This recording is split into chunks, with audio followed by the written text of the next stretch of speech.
그 가정통신문 이런 거 받으셨어요? 네. 예.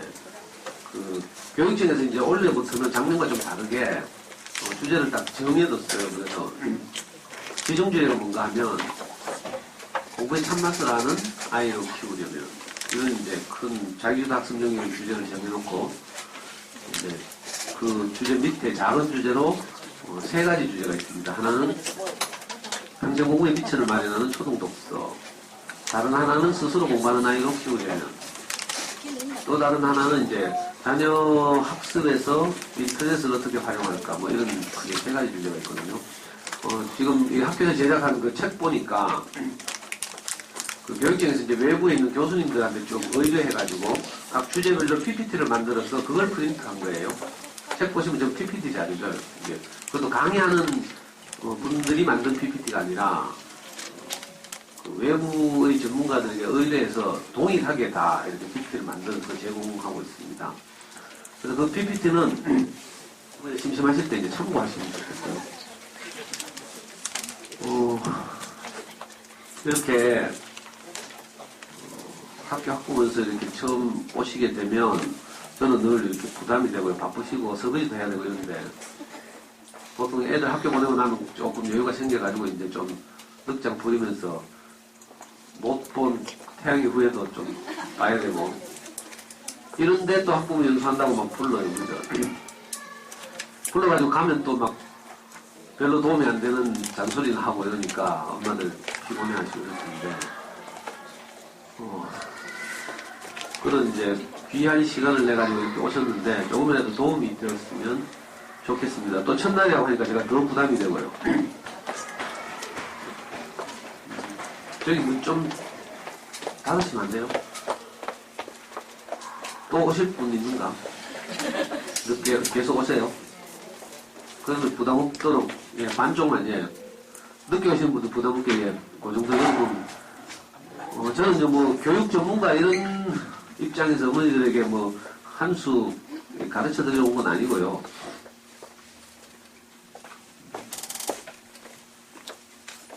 대부분 이제 학부모에서 오시면 이제 교직에 오래 계시다가 퇴직하신 교장선생님들도 많이 오시고 또는 이제 여러 가지 전공을 통해서 이렇게 어머니에게 도움이 될 만한 이런 분들이 이제 주로 연수를 하러 오시는데 저는 이제 그런 여러분들에게 도움이 될 만한 전공을 하거나 뭐 이런 건 전혀 없고요. 어쩌면 이제 여러분들하고 똑같은 입장에서 아이를 이제 먼저 키운 선배 뭐 이렇게 생각해 주시면 좀 편하겠어요. 저는 이제 우리 애가 4살쯤 됐을 때 우리 와이프가 이제 아이를 키우고 보니까 내 마음에 안 들어요. 그래가지고 우리 와이프한테 제가 제안을 했죠. 당신 좀 비켜봐라. 내가 아이 키워볼게.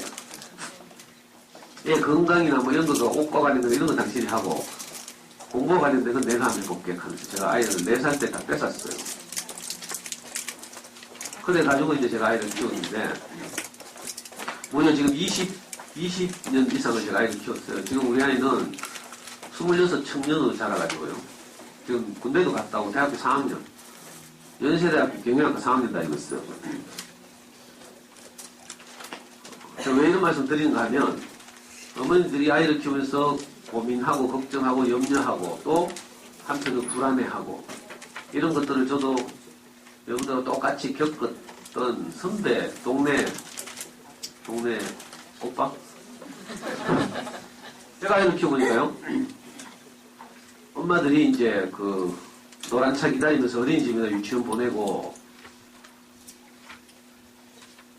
차가 떠나가면 이제 막 속이 후련하다는 표정이 그대로 익히더라고요. 막 집으로 뛰어 올라가서 이제 이렇게 쉬기도 하고 뭐 밀린 일도 하고 이러죠.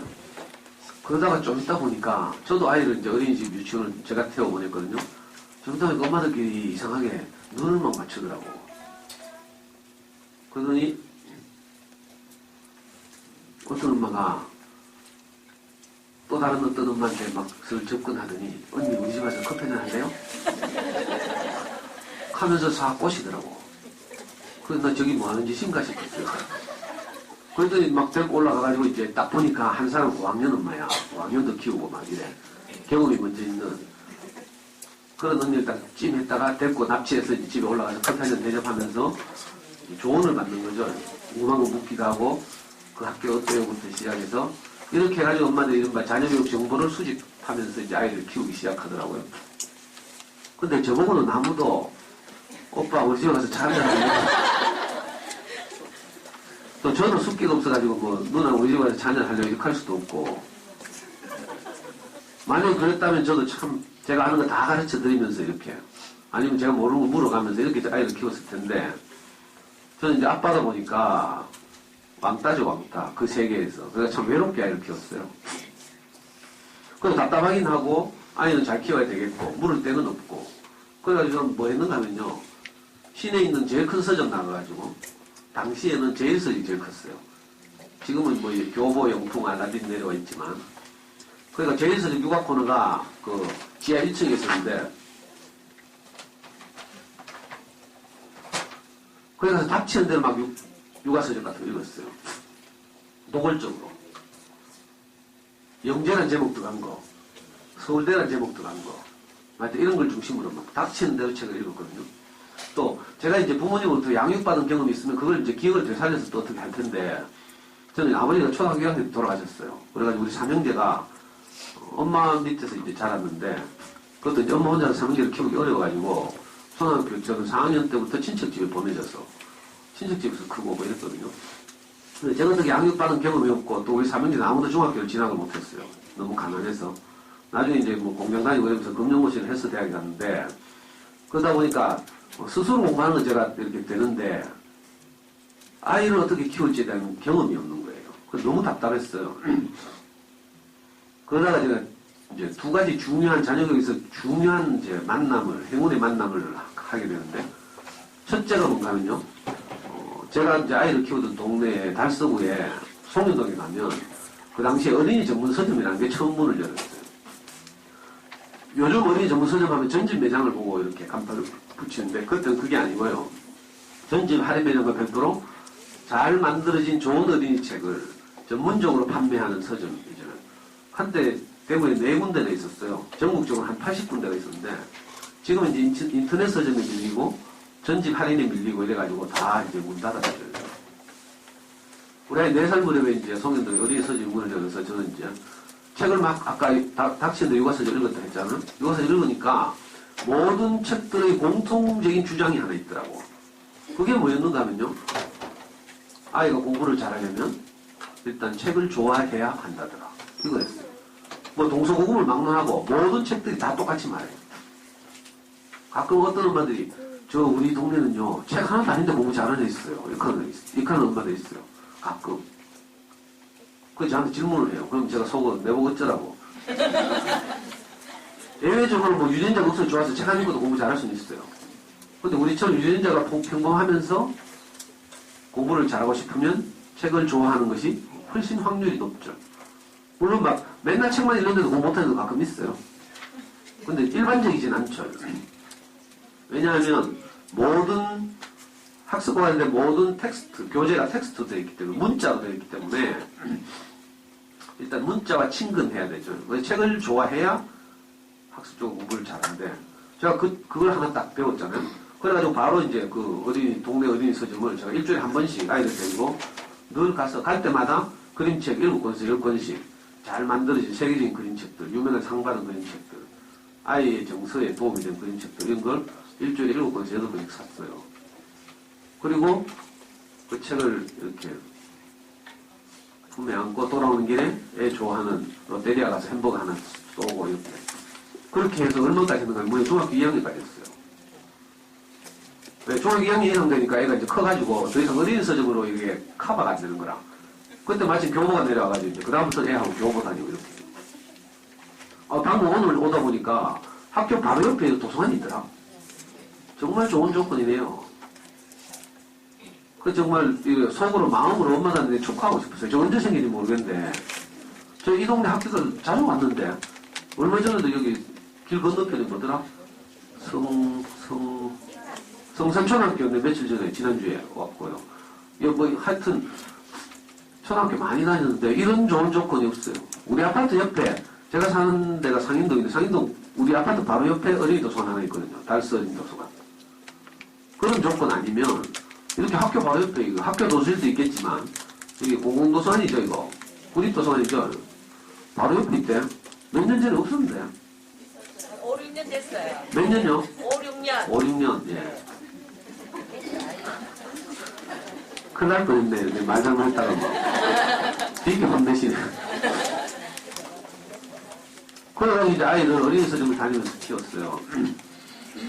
또 다른 하나 이제 되게 중요한 기회는 뭔가 하면 우리 아이가 초등학교 3학년 무렵에 인터넷 자녀교육 포탈 잠수내 커가는 아이들 들어보셨어요? 들어보면 좀 있죠? 제가 잠수내 전설 아닙니까? 모르죠? 잠수내 생기자마자부터 들어가서 지금까지 배운으로 있어요. 우리 현역 때는 글도 많이 썼어요. 그래서 한때 제가 잘 나갔는데 실제로 잠수내에서 제가 서울에 초청받아가서 잠수내 회원들 대상으로 강의도 하고 그랬어요. 레이디 가가 오면요 인터파크에서 표 예매하죠. 다음 주 월요일 9시부터 레이디 가가 표를 예매한다 하면 9시 막 기다리잖아요 팬들이. 그러다가 일제히 막 티켓 클릭하죠. 좋은 자리 앞자리 차지하려고. 그래가지고 막 레이디 가가 표가 얼마 1시간 지나면 동나고 이러죠. 제가 잠수내에 올라가서 이제 회원들 대상 강의를 하는데 다음 주 월요일 9시부터 신청을 해야 돼. 예를 들면 근데 5분 만에 매진됐어요. 뭐 반응이 없네. 그래가지고 우리 아이는 실제로 저는 이제 이 서울 사람들이 말할 때 시골 산다고 하죠. 대구 총구석이라고 해요. 그런데 대구 총구석에서 언니들이 커피 한잔 하자고 하지도 않고 혼자 고립돼가지고 아이를 키웠는데도 불구하고 잠수내 덕분에 전국에서 가장 잘 나가는 동네의 자녀교육 정보를 실시간으로 접하면서 그렇게 아이를 키웠어요. 실제로 대치동에서 수학 전문 학원들은 어떤 교재를 가지고 수학 공부를 시키는지 잠수내에서 배웠잖아요. 그래가지고 우리 애 고대로 시켰어요. 우리는 학원을 한 번도 안 다녔어요. 진짜 자기 주도적으로. 영어도요. 영어 학원, 영어 유치원 뭐 이런 거 근처도 안 갔어요. 해외도 안 갔어요. 잠수내 아이들의 소문난 영어 공부법 들어봤어요? 도서관에 책 있어요. 이른바 엄마표 영어의 원조라고 할 수 있죠. 저는 거기서 시킨 대로 그대로 했어요. 사교육비 하나도 안 들이고. 우리는, 이런 자랑. 자꾸 우리의 자랑이 아니고 사실이지만, 또 이제 어머니들께 이제, 왜 어머니들 관심을 끌고 싶어서 이런 이야기 하는 거예요. 저기 뭐라고 죽이려고 왔나 보자 하면서 엄마들 처음에는 이제 딱 이렇게 듣죠. 그래서 제가 어머니들과 좀 친근하고 싶고, 저도 여러분들처럼 이 아이가 커서 10년 후에 어떻게 될까. 이런 고민을 하면서 이제 아이를 직접 키웠거든요. 그래서 잠수내 영어를 통해서 실제로 우리는 수능에서 약 0.05% 받았어요. 전국에서 약 200등에서 250등. 대구에서 10등. 수학과 영어는 그냥 만점이에요, 만점. 뭐 대부분의 과목 다 만점. 제일 어려운 게 국어였어요. 우리 아이들은 언어 영역이라고 불렀는데 언어 영역은 만점을 못 받았어요. 96점. 그래서 제가 그 비결을 지금 오늘 말하려고. 저는 그런 과정을 통해서 이제 우연히 있잖아요. 우리 아이가 중학교 2학년이 됐는데 제가 다니던 어린이 전문 서점이 인터넷 공세 때문에 인터넷 서점 알라딘 예스 24의 등장 때문에 굉장히 어렵게 됐어요. 그래서 서점 주인이 갑자기 저보고 제가 그 서점 단골 아닙니까? 애를 키워가는 과정을 쭉 지켜봤겠죠. 중학교 2학년 무렵에 저보고 엄마들 대상으로 자녀 강의를 서점에서 한번 해달래. 그래서 제가 받은 도움이 커서 그냥 응급길에 예 그러겠습니다 하고 강의를 한번 했어요. 근데 이게 반응이 좋아가지고 그때부터 매주 강의를 하고 있잖아요. 지금도 해요. 서점은 작년에 못 하는데 제가 무려 어린이 서점에서 12년 동안 매주 금요일만 되면 엄마들하고 자녀교육에 대해서 의견을 나누고 강의를 해봤어요. 지금 이제 우리 연구소에서 하죠. 서점이 문을 닫았기 때문에. 학기별로 주제를 정해서 한 학기는 생각하는 힘을 자라게 하는 수학공부법, 한 학기는 엄마표 영어공부법, 한 학기는 책을 좋아하게 하려면 어떻게 할까? 행복한 책 읽기는 어떻게 하는 것인가? 좋은 어린이 책은 어떤 것인가? 이런 주제로. 그런데 이제 오늘 제가 학교에 이렇게 와서 이제 학부 연수를 하게 되면 시간이 제한적이죠. 제가 아무리 많이 해도 1시간 30분 보통 하게 되는데, 시간이 쫓겨서 내가 어쩔 수 없이 좀 서두를 수도 있고요. 충분히 제가 드리고 싶은 말씀을 다 못 드릴 수도 있는데, 혹시 이제 시간이 부족하고 제가 다른 영역에 대한 말씀을 못 드리니까 오늘 제가 책 읽기에 대해서 말씀드릴 텐데, 영어나 수학이나 다른 강의가 궁금하시면 유튜브에 가셔서 제 잠수의 대한민국 그리운 것이에요. 유튜브에서 그리운 것 검색하시면 제가 지난 한 6, 7년 동안 한 모든 강의가 동영상으로 다 올라가 있고요. 아니면 다음 카페에 오시면 제가 운영하는 이제 우리 대구 부모교육연구소 카페가 있어요. 다음 카페 대구 부모교육연구소 검색하시면 거기 오시면 이제 mp3까지 동영상과 mp3 그리고 그 밖에 자료들 예를 들면 좋은 어린이책에 가는 목록을 여기다 다 띄울 수는 없잖아요. 책 한 권 소개하는 걸로도 사실 1시간 할 수 있는데 그래서 이제 그런 게 필요하시면 이제 도움을 받으시길 바라고요.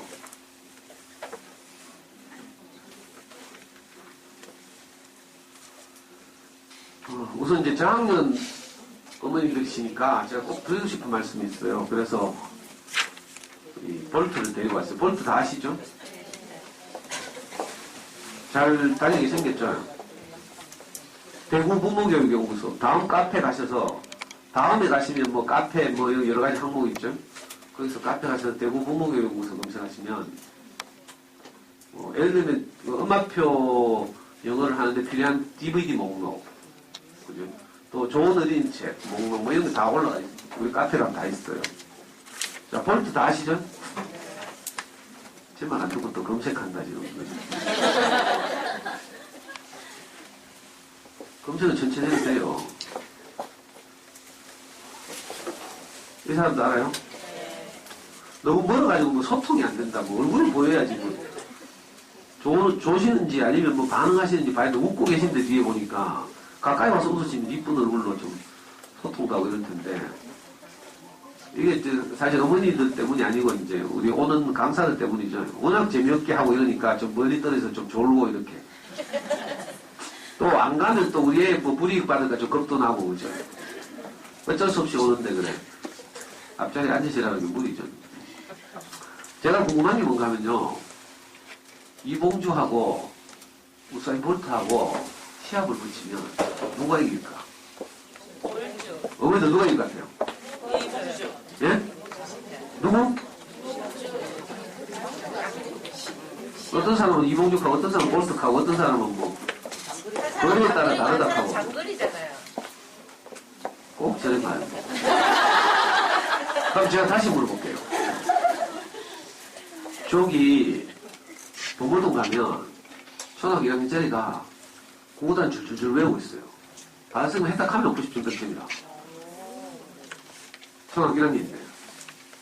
근데 우리 애는요, 같은 1학년인데, 구구단은 겨우 외우기 쉬운 2단과 5단도 버벅거리고 있고, 받아쓰기 하면 맨날 20점, 30점이에요. 자, 우리 애는 그렇단 말이에요. 그러면 자, 이 아이들이 두 아이가 있는데, 커서 누가 공부 잘할 것 같아요? 예? 우리 성국선아 그만에 진짜 건강하시네. 자신감도 있고. 예, 끝까지 가봐야 안 돼요. 이게 정답인데 사실은 제가 아이를 키울 때는 안 그랬거든요. 지금 뭔가 빨리 뭘 하지 않으면 내가 뒤처질 것 같았어요. 그건 너무 불안했어요. 저는 아이를 키우는 내내 이 불안감과 싸워야 했거든요. 그 불안이 극도에 달하면 어떻게 돼요? 뚜껑이 날아가더라고. 그래서 저는 아이 수학 공부 시키면서 어느 날 오답이 많이 나오잖아요? 그럼 뚜껑이 열려. 이럴 때 이제 부모교육 받아보면 아이가 한 짓을 지적하지 말고 엄마의 감정을 전달하래요. 이런 아이 메시지 기법이죠. 들어봤어요? 우리말 하면 나전달법 해가지고 내 감정을 이야기하래요. 예를 들면 아빠는 네가 수학 문제를 집중을 안 해서 많이 틀려서 지금 몹시 화가 났단다. 이렇게 말하라는 거야. 제가 그렇게 말할 것 같아요? 안 그럴 것 같아요? 저는 오답 나오면 바로 옆자리에 앉아서 머리통 쥐어받고요. 발로 차고 문제집 뚝뚝 말아가지고 좀 머리통 때리고 더 열받으면 쓰레기통에 문제집 쳐받고요. 니 같은 건 공부 떼치하라 이 새끼야. 가고 막 성질 나면 이제 막 아를 비 오는 날 패듯이 막 익하고요. 한 몇 시간 지나면 내가 맨정신 돌아오죠. 전신 걸어오면 있잖아요. 후회하면서 쓰레기통 다시 뒤져요. 아까 구경구경이가 쳐박았던 문제 다시 꺼내가 펴고, 찢어진 부분 있으면 스카치 테이프 꺼내가 펴고. 그러고도 마음이 안 편해요. 그 애 자는데 쫓아가가지고, 우리 아들 끌어안고, 내 아들 사랑한다. 아빠가 아까 미쳤는 것 같다. 정말 미안하다. 아빠가 불안해서 그랬다. 아빠 한 번만 용서해도. 가면 애는 또 참고 있던 서름이 폭발해서 막 울고 있잖아요. 그러면서 겨우 이제 조금 소통하고, 다음날 아침에 학교 가서 깨우면 또 아니라면 고함 지르고, 이 짓을 저는 수없이 반복했어요. 지금 생각해도 애한테 너무 미안하죠. 근데 이 학교는 엄마들이 안 그런가 봐.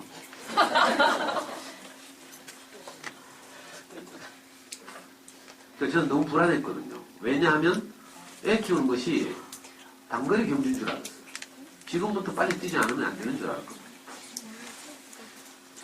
그래가지고 4살, 5살 무렵에 이 아이가 커서 영어를 잘하려면 한 10년 후에 중학교 가서 영어를 잘한다는 소리 들으려면 지금 어떻게 해야 되지? 이 고민을 계속 했어요. 근데 해답이 없는 거야. 어느 날 동네 미장원을 갔어요. 머리를 깎으려고 순서를 기다리고 있는데 미장원 탑자 위에 앙팡이라는 잡지가 놓여있어. 앙팡 알아요? 네. 나는 뭐 제목도 멋있네 하면서 나중에 알고 보니까 뭐 베스트베이하고 쌍백을 이루는 뭐 요가 잡지가 하더라고. 앙팡은 저 뒤쪽에 보니까 우리 아이 영어 유치원 잘 고르는 법 하면서 특집 기사가 4쪽짜리를 떴어요. 순서 기다리는데 그걸 읽다가 좀 있으니까 미장원 주인이 화장실 가래? 많이 해봤어요. 어떻게 알지? 제가 바로 째가지고요. 머리 안 감고 도망 나왔잖아요. 그래가지고 집에서 밑줄 쳐가면서 그걸 읽었어요. 그래가지고 영어 유치원 고르려면 아이가 어리기 때문에 통학거리가 짧아야 한다. 시설이 변기라든지 뭐 이렇게 모든 안전시설이 아이의 눈높이에 맞아야 된다. 뭐 이런 몇 가지 지침을 주더라고. 그 지침을 들고요. 제가 실제로 그 당시에 막 대구에 이른바 영어 전문 학원의 영어 유치원이 막 시작될 텐데 대구 유명한 영어 유치원을 4군데를 제가 돌아다녔잖아요. 제일 먼저 온 데가 어딘지 알아요? 성서 푸른방송 1층에 있는 키즈클럽. 지금도 있는 거 모르겠네요. 근데 그때 키즈클럽하고 큰 충격을 받았어요. 아니 로비가 쫙 카페에서 깔려있고 교실도 마찬가지고 로비에 대형 모니터들이 각 교실을 CCTV로 연결해놨어. 엄마들은 로비에서 우아하게 커피 마시면서 아가 그 교실 안에서 돌풀에서 외국인 교사하고 막 뛰노는 걸 그대로 볼 수 있더라고. 내가 얼마나 놀랐는지. 지금도 있어요. 근데 문제는 제가 사는 촌동네에 차가 안 오는 거야. 차가 왔어도 큰일 날 뻔했어요. 돈이 비싸서 못 보내거든. 요즘 뭐 영어 유치원 뭐 폴리나 뭐 원더랜드 이런 데 뭐 7, 80만 하죠. 최소한 한 달에. 유아를 보내는데. 아이고. 그래, 여러분들이 고민해봤을 만한 걸 전 다 했어요. 이 호작질한 역사를 이야기하자면 몇 년 걸리죠, 몇 년. 그래서 제가 매주 강의해요, 매주. 근데 이걸 다 말씀드릴 수는 없고, 제가 아이를 키우면서 늘 불안감에 시달리면서 이제 이렇게 아이를 키웠다고 했죠. 우리 불안감에 안 시달리고 지혜롭게 키우시는 분들은 이제 다행인데, 그렇지 않은 분들이 많은 것 같아서 제가 이제 이 두 사람을 이제 실제로 한번 붙여보려고요. 그냥 우리 관념적으로가 아니라 실제로 그렇게 되는지를 이제 입체적으로 제가 이 두 사람 뛰는 모습을 가져와서 붙였어요. 보여요? 네. 지금 볼트 뒤에 관중석에 사람 보여요? 안 보여요? 너무 빨리 뛰니까 사람이 안 보이죠? 자, 이봉주 뒤에 다 보이죠? 누가 빨리 뛰고 있어요? 자, 또 물어볼게요. 이 둘이 뛰면 누가 이길 것 같아요? 아직도 모르겠어요? 다시 안 볼 거니까 좀 심한 말 해볼까?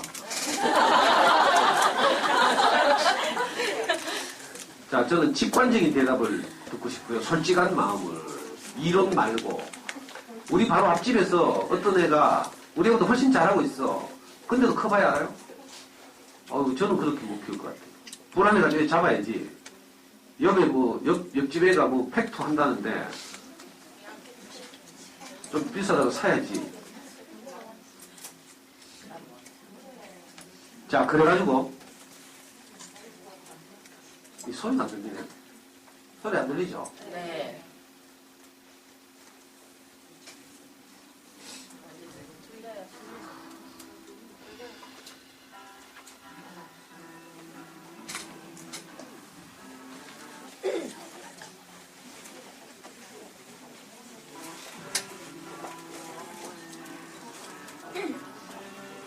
이건 제 잘못이 아니에요. 컴퓨터 앞에 소리 나와요. 근데 이게 마이크 연결이 안 되네.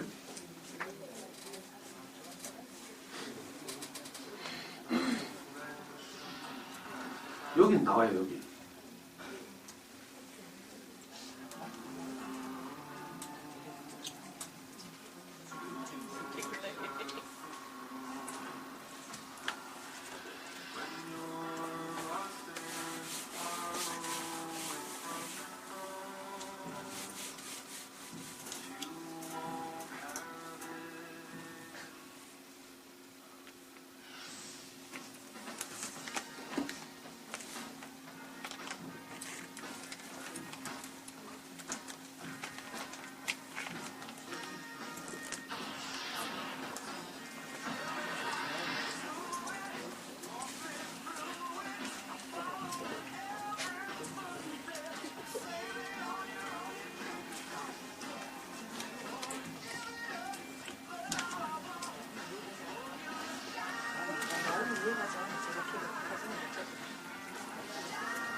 예.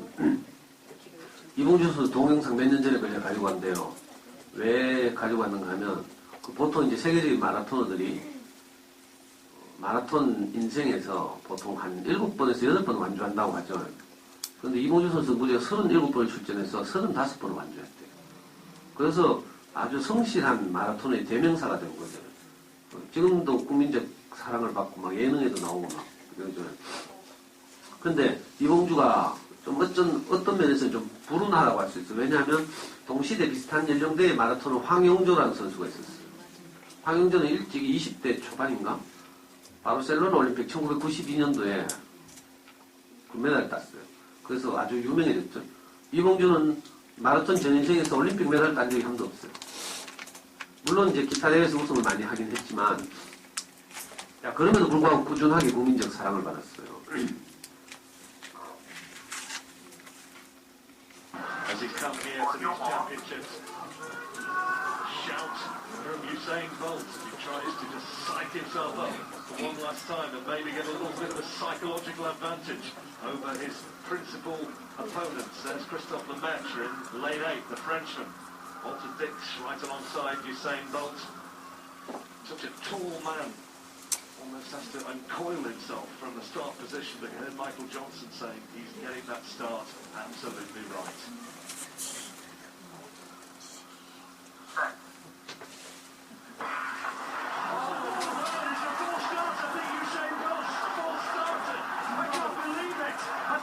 Usain Bolt, almost unthinkably.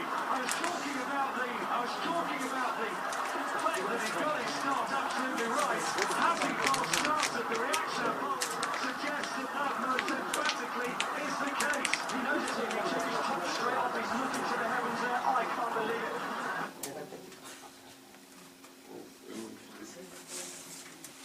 예, 다 알아들으셨죠?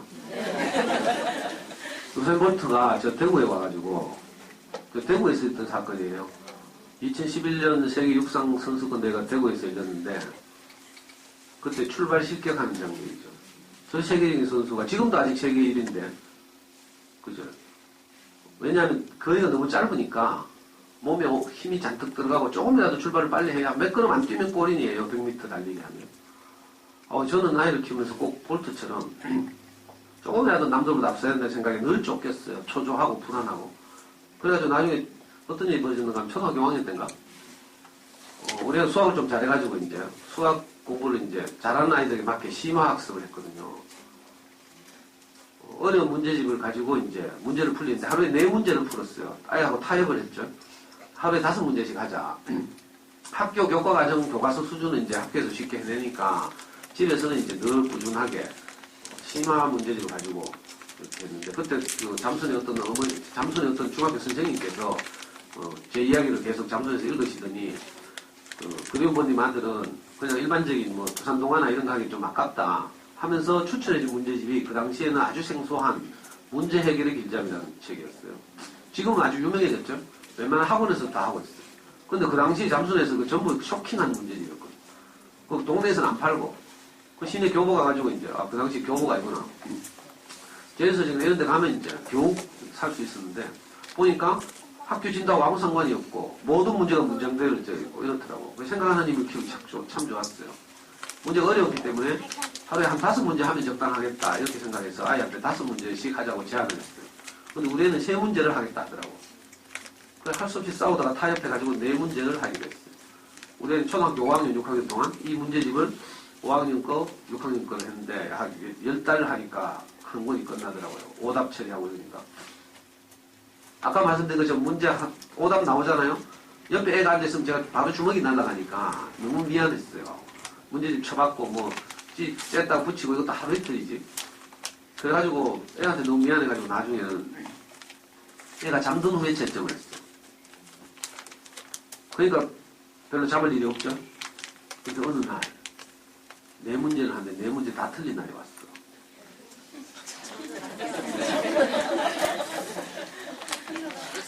엄마들 안 해보면 이거 모르는데 자는 깨운 거 다 안 해. 자고 있는 방에 뛰어가가지고요. 발로 차면서 깨워가지고 찬물로 세수시켜가지고 오답 처리를 시켰어요. 이 사람이 할 짓이 아니잖아요. 제가 처음 제 아이를 우리 와이프에게서 이렇게 뺏어가지고 내가 키우겠다고 할 때는 사실은 제가 참 제 인생을 이렇게 돌이켜보니까 제가 제일 아쉬웠던 것이 아버지가 없어서 우리 집 경제적으로 어려워진 거고요. 그래서 제가 학교를 못 다닌 거였어요. 지금도 저는 막 욕이 막 입에 붙어 있어요. 어릴 때 초등학교밖에 졸업 안 하고 슬럼가에서 컸으니까 맨날 욕을 듣고 살았거든요. 비산동에서 제가 자랐는데 옛날 비산동 하면 정말 요즘은 이렇게 도시가 확장돼가지고 그렇지만 옛날 비산동 하면요 제일 변두리고 제일 이제 열악하고 이랬거든요. 거기서 맨날 욕만 듣고 자라고 했으니까 욕을 제가 지금도요. 우리 와이프 맨날 내하고 같이 차 타고 지적하잖아.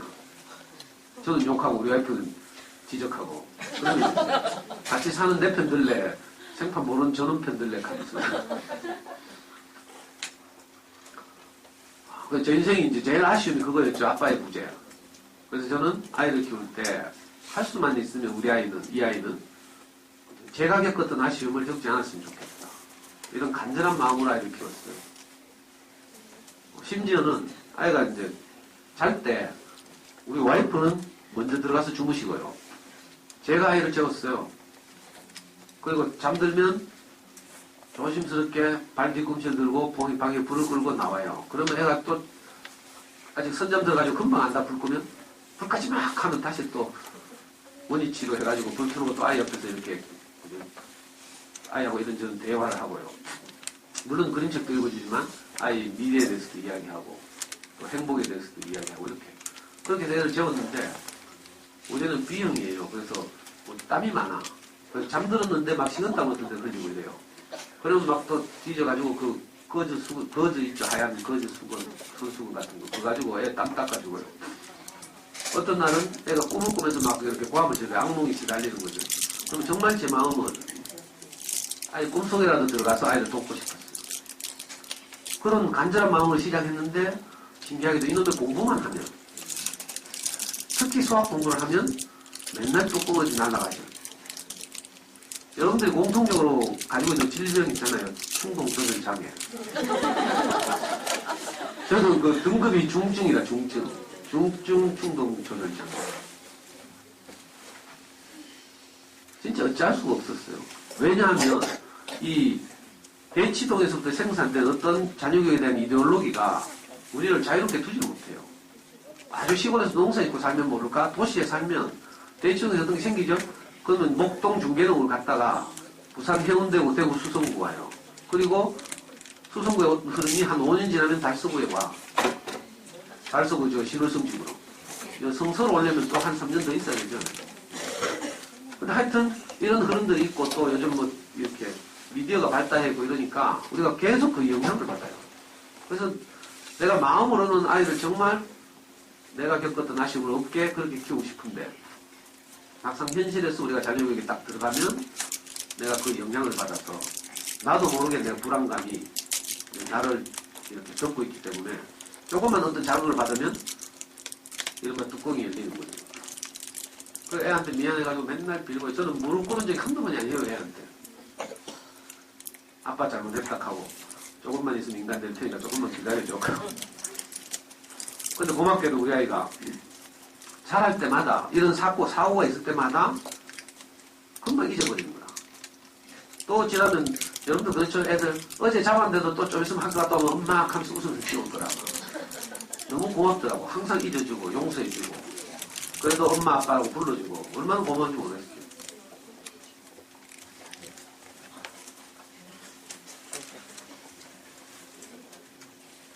우리가 아이들에게 이제 사실은 우리 깊은 속에 있는 어떤 것을 표현하고 싶잖아요. 엄마는 너를 사랑한다 이 말 하고 싶죠. 근데 일상적으로는 아이를 키우는데 잘 안 돼요. 왜냐하면 늘 우리가 비교하고 그죠? 불안하고 앞으로 이야기가 커서 어떻게 될지 모르겠으니까 만나면 바로 숙제해라 뭐 했나 안 했나 뭐 이런 이야기 하죠. 좀 착한 엄마들은 애 올 때 기다려서 과일 깎아먹고 기다리고 있더라고.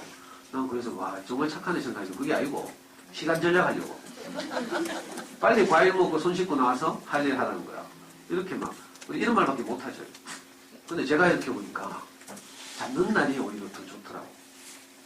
내가 아이를 잡은 날은요 내가 너무 미안하고 아이를 살려야 하니까 어떻게 해요? 침대에 가서 눈물을 흘리면서 진심을 이야기해요. 진심을. 평소에는 불안감에 그죠?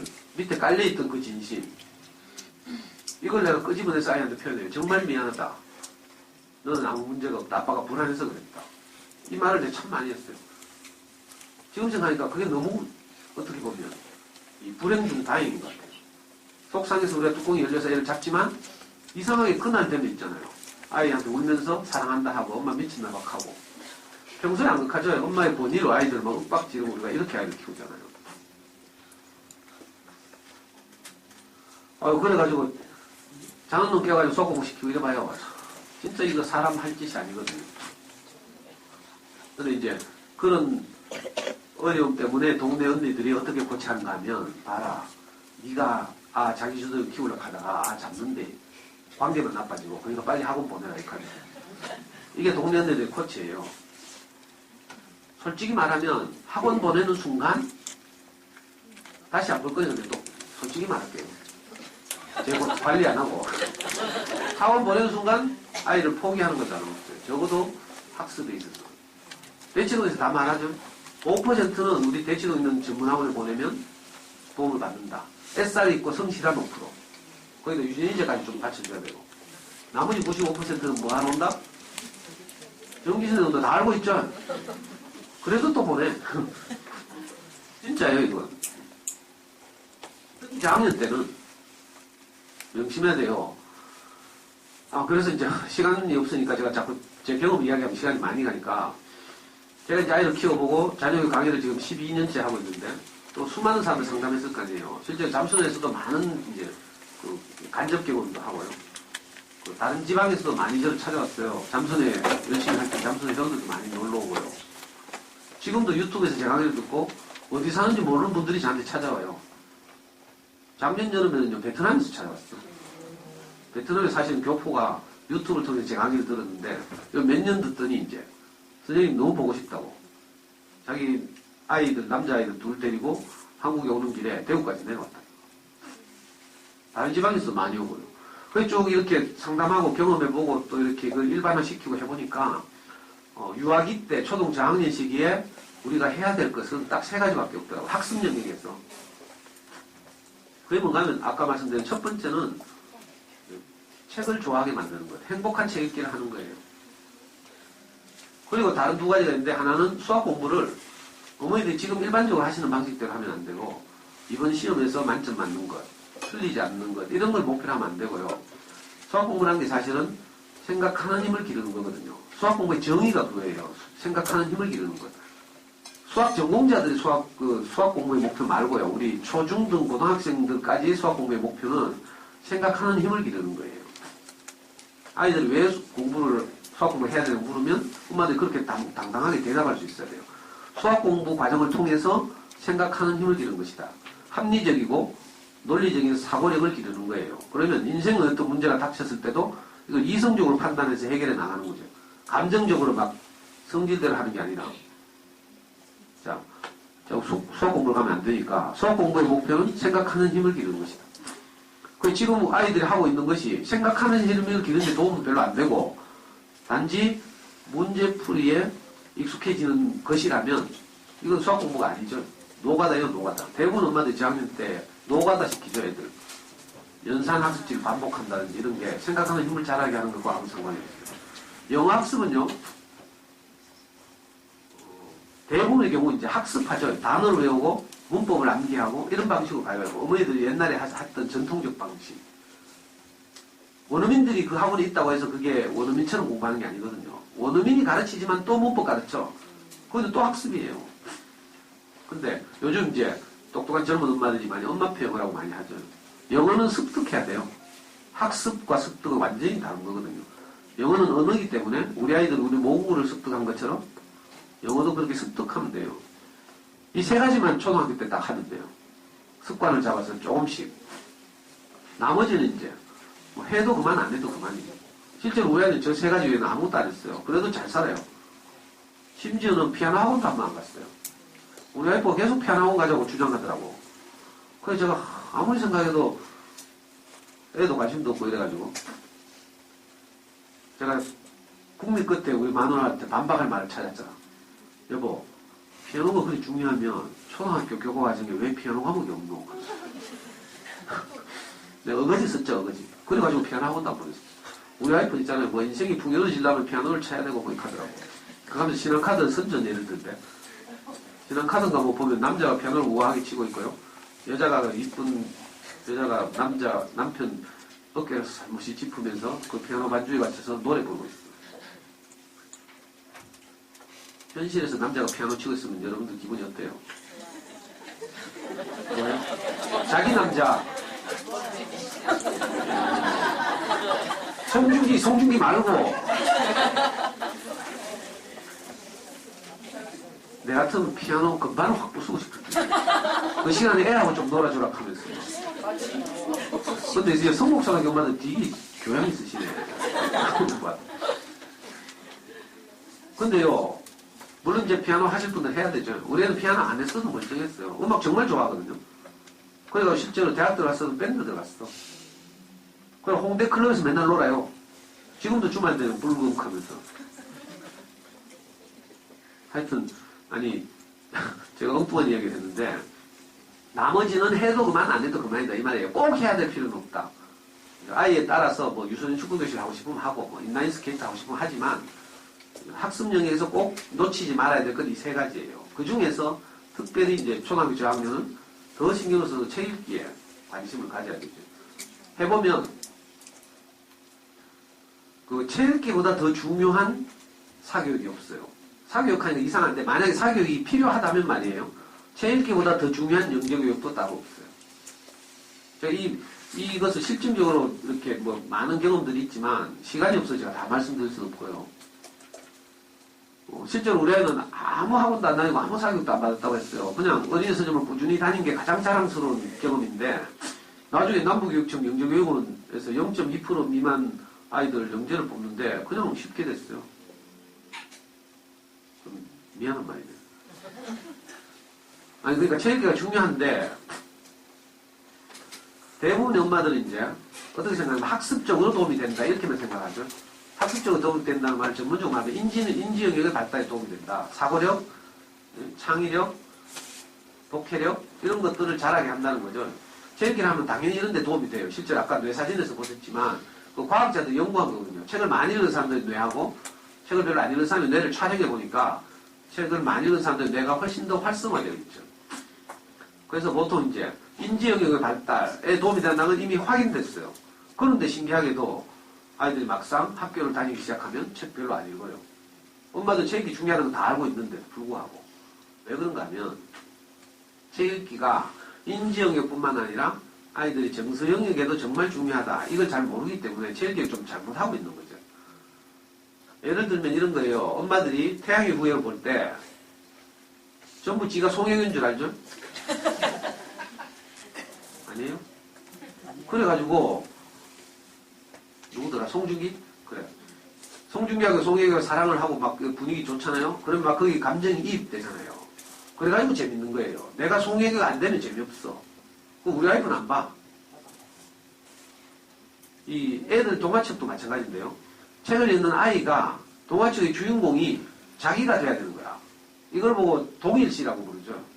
자, 책의 주인공이 자기가 되면, 자기 같으면 애들이 흥미 있어서 책에 몰입해 들어가요. 연속극이 그래서 재밌는 거죠. 감정이입이 되니까. 이걸 아이덴티피케이션, 동일시라고 불러요. 자, 동일시가 되면 주인공이 웃고 울 때 나도 같이 웃고 울 수 있게 돼요. 이거 카타르시스라고 하죠. 자기 정화가 일어나고. 학교를 다니는 아이들은 생각보다 많은 스트레스 받아요. 학교 가서 놀다 오는 게 뭐 이렇게 생각할 일이 아니고 학교 가면 늘 비교당하죠.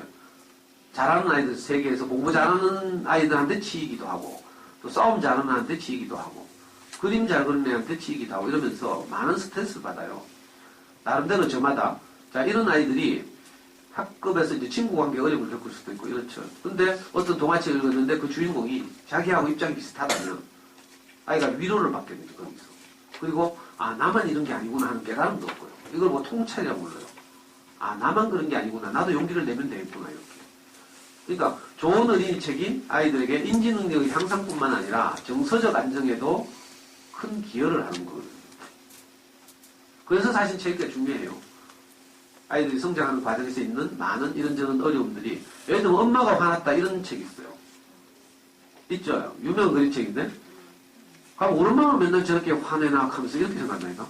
어제도 애들 우리 연구소에 오는 애들이 저보고 물어요. 6학년 같은 선생님 우리 엄마 안 착한 거 알아요? 하면서 6학년 여자애가 제가 저것만 올 때마다 칭찬하고 이러니까 저것만 착한 줄 내가 알고 있다고 생각 걱정되나 봐.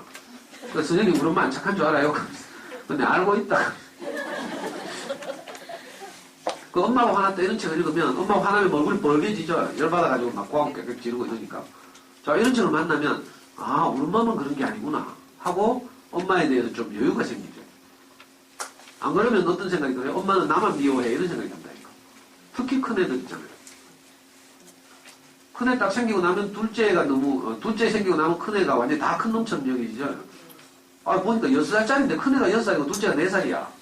근데 6살짜리고 니는 다 컸으니까 형아가 동생을 돌봐야지 하고 있다. 저는 50이 넘었는데도 동생 못 돌보는데. 엄마는 이상해요, 지금. 그 애들, 큰 애들 특히 스트레스 많이 받거든. 해보면 동생 없으면 좋겠다 해요. 제가 우리 연구소에서 애들하고 이제 어린이를 위한 인문학 수업하면서 4명짜리 팀을 짜가지고 이제 이런 책을 가지고, 그림책을 가지고 아이들과 이제 소통하는데 제가 주로 하는 게 아이들 위로하고 용기를 주고 이런 거거든요. 해보면 이제 형, 동생에 관한 책을 가지고 하잖아요. 그러고 나서 이제 아이들한테 그 자기 마음을 표현해보라고 하면 큰 놈들은 다 한결같이 동생 없었으면 좋겠다고. 작은 놈들 뭐라 하게요? 형 사라졌으면 좋겠다고. 그렇게 해놓고 또 남이 지 동생 때리면 또 막 속상해가지고 막 지랄하고 이런다. 참 이상한 딜레마죠. 자, 이런 책들을 보면서 아이들이 용기를 얻는 거예요. 아, 엄마가 화났다 이런 책을 보면 아, 우리 엄마는 그런 게 아니구나. 그죠? 그리고 큰 잘못 없어도 혼날 수도 있구나. 뭐 이렇게 알아가는 거죠. 그리고 또 나중에는 엄마가 또 아이를 위로하고 막 이렇게 하죠. 이런 과정을 통해서 이제 아이들이 정서적으로 안정돼야 학교 생활을 하거나 또 집에서 엄마와 함께 이렇게 한 걸음씩 이렇게 자기주도적으로 아이가 성장이 날 때 큰 도움이 돼요. 근데 현실은 어떤가 하면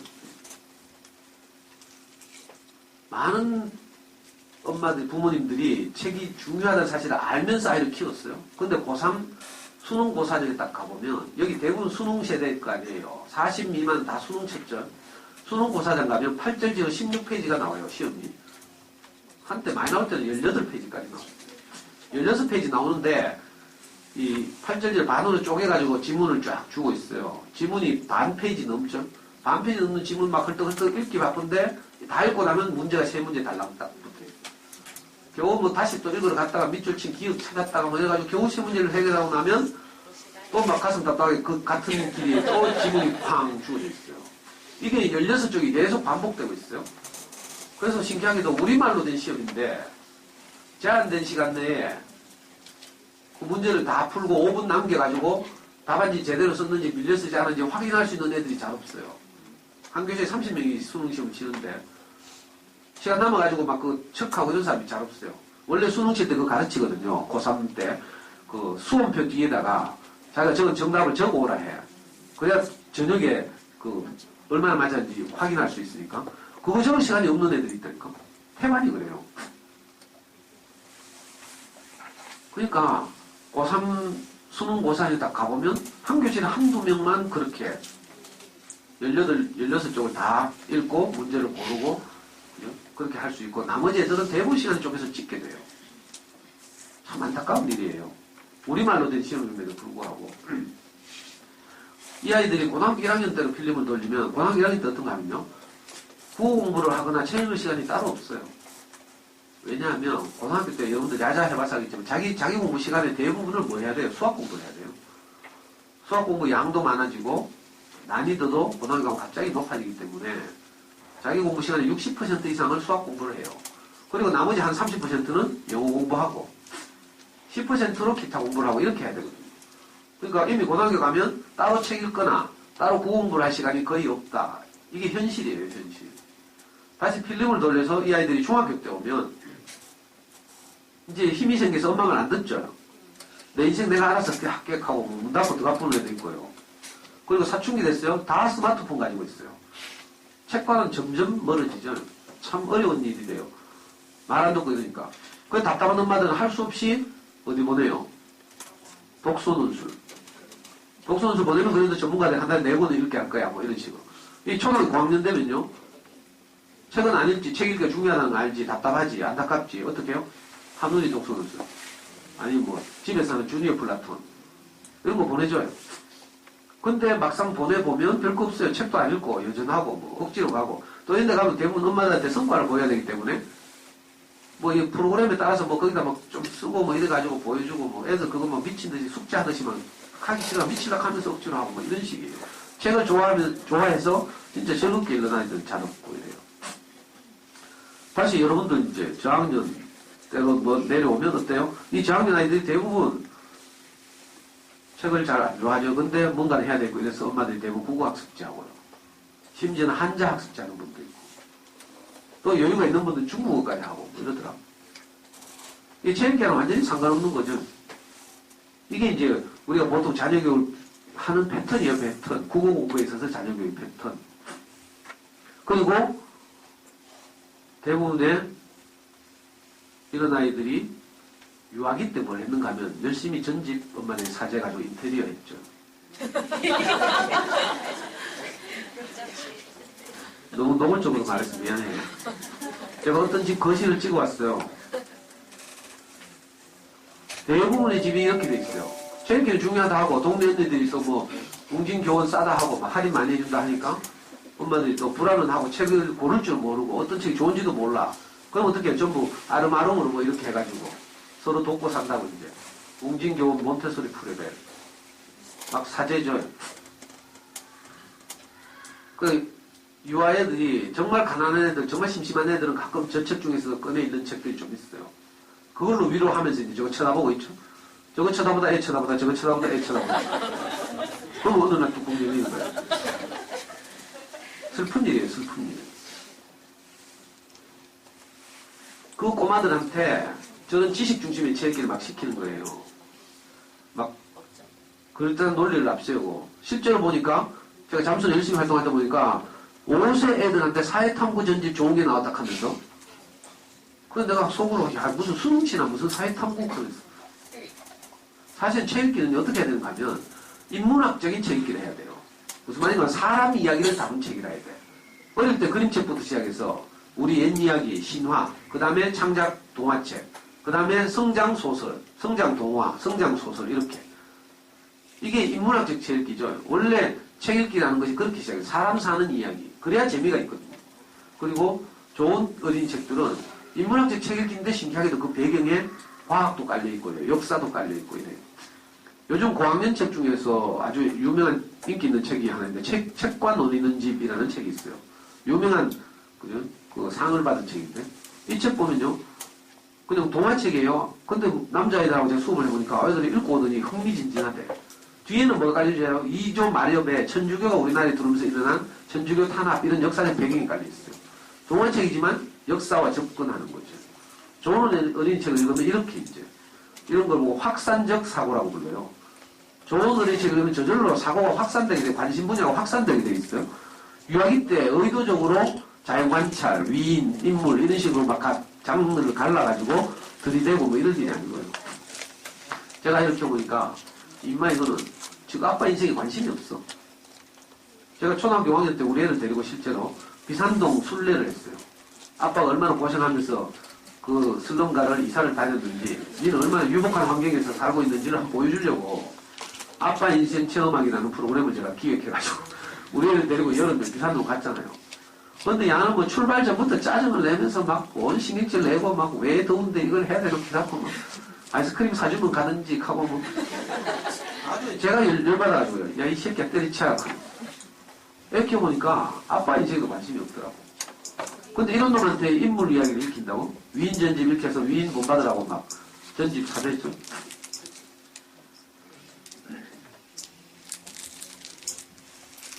제일 안타까운 게 아까 말한 것처럼 지식책 읽기로 흘러요. 전집 문화의 영향을 받아가지고. 지식책을 읽으면 어떻게 되는가 하면 책 읽기의 재미를 몰라. 지식은 많이 쌓이지만 요즘 사회는요. 지식이 중요한 시대가 아니에요. 옛날 학력고사 시대에는 한 개인이 얼마나 많은 것을 암기하는가 이게 중요했어요. 요즘은 모르는 거 네이버 물으면 다 나와요. 문제는 네이버 검색을 해가지고 거기서 제시한 여러 가지 정보나 자료들을 어떻게 내가 재해석하고 재가공을 하는가 이 문제예요. 그래서 요즘 이걸 보고 지식 정보화 시대 이렇게 불러요. 지식을 많이 암기하는 시대가 아니라 지식과 정보를 어떻게 재가공해서 새로운 컨텐츠를 만들어내는가 창의적인 그런 컨텐츠를 만들어내는가 이 문제죠. 그렇기 때문에 책 읽기를 절대로 지식책 중심으로 하면 안 돼요. 실제로 잠순에서 어떤 애가 저와 같이 놀러 갔는데 창원에 사는 꼬마예요. 지금은 고3인가? 이런데 얘가 7살 때 저와 같이 이제 제가 어디 놀러 간다면 잠순에 다른 도시에서 많이 놀러 갔거든요. 강원도에 잠순에서 유명한 분이 하는 펜션이 있었는데 거기 놀러 갔어요. 물소리 바람소리라는 펜션인데 거기 이제 여러 지방에서 이제 아이들이 많이 왔죠. 그 마당에서 제가 꼬마들하고 축구를 했어요. 7살짜리 꼬마가 골키퍼를 하고 있었어요. 제가 공을 보고 골키퍼한테 갔어요. 1대1이 된 거죠. 애가 뭐라 하는 줄 알아요? 지금 막 아저씨가 공을 몰고 오니까 지는 막 놀라잖아요. 당황스럽고 막 이렇죠. 근데 지 놀라운 상황을 어떻게 표현한 줄 알아요? 아이고, 간이 이자까지 떨어지겠다, 이거. 전집 많이 읽어가지고. 7살 이거 할머니 아니잖아요. 내가 깜짝 놀랐다니까?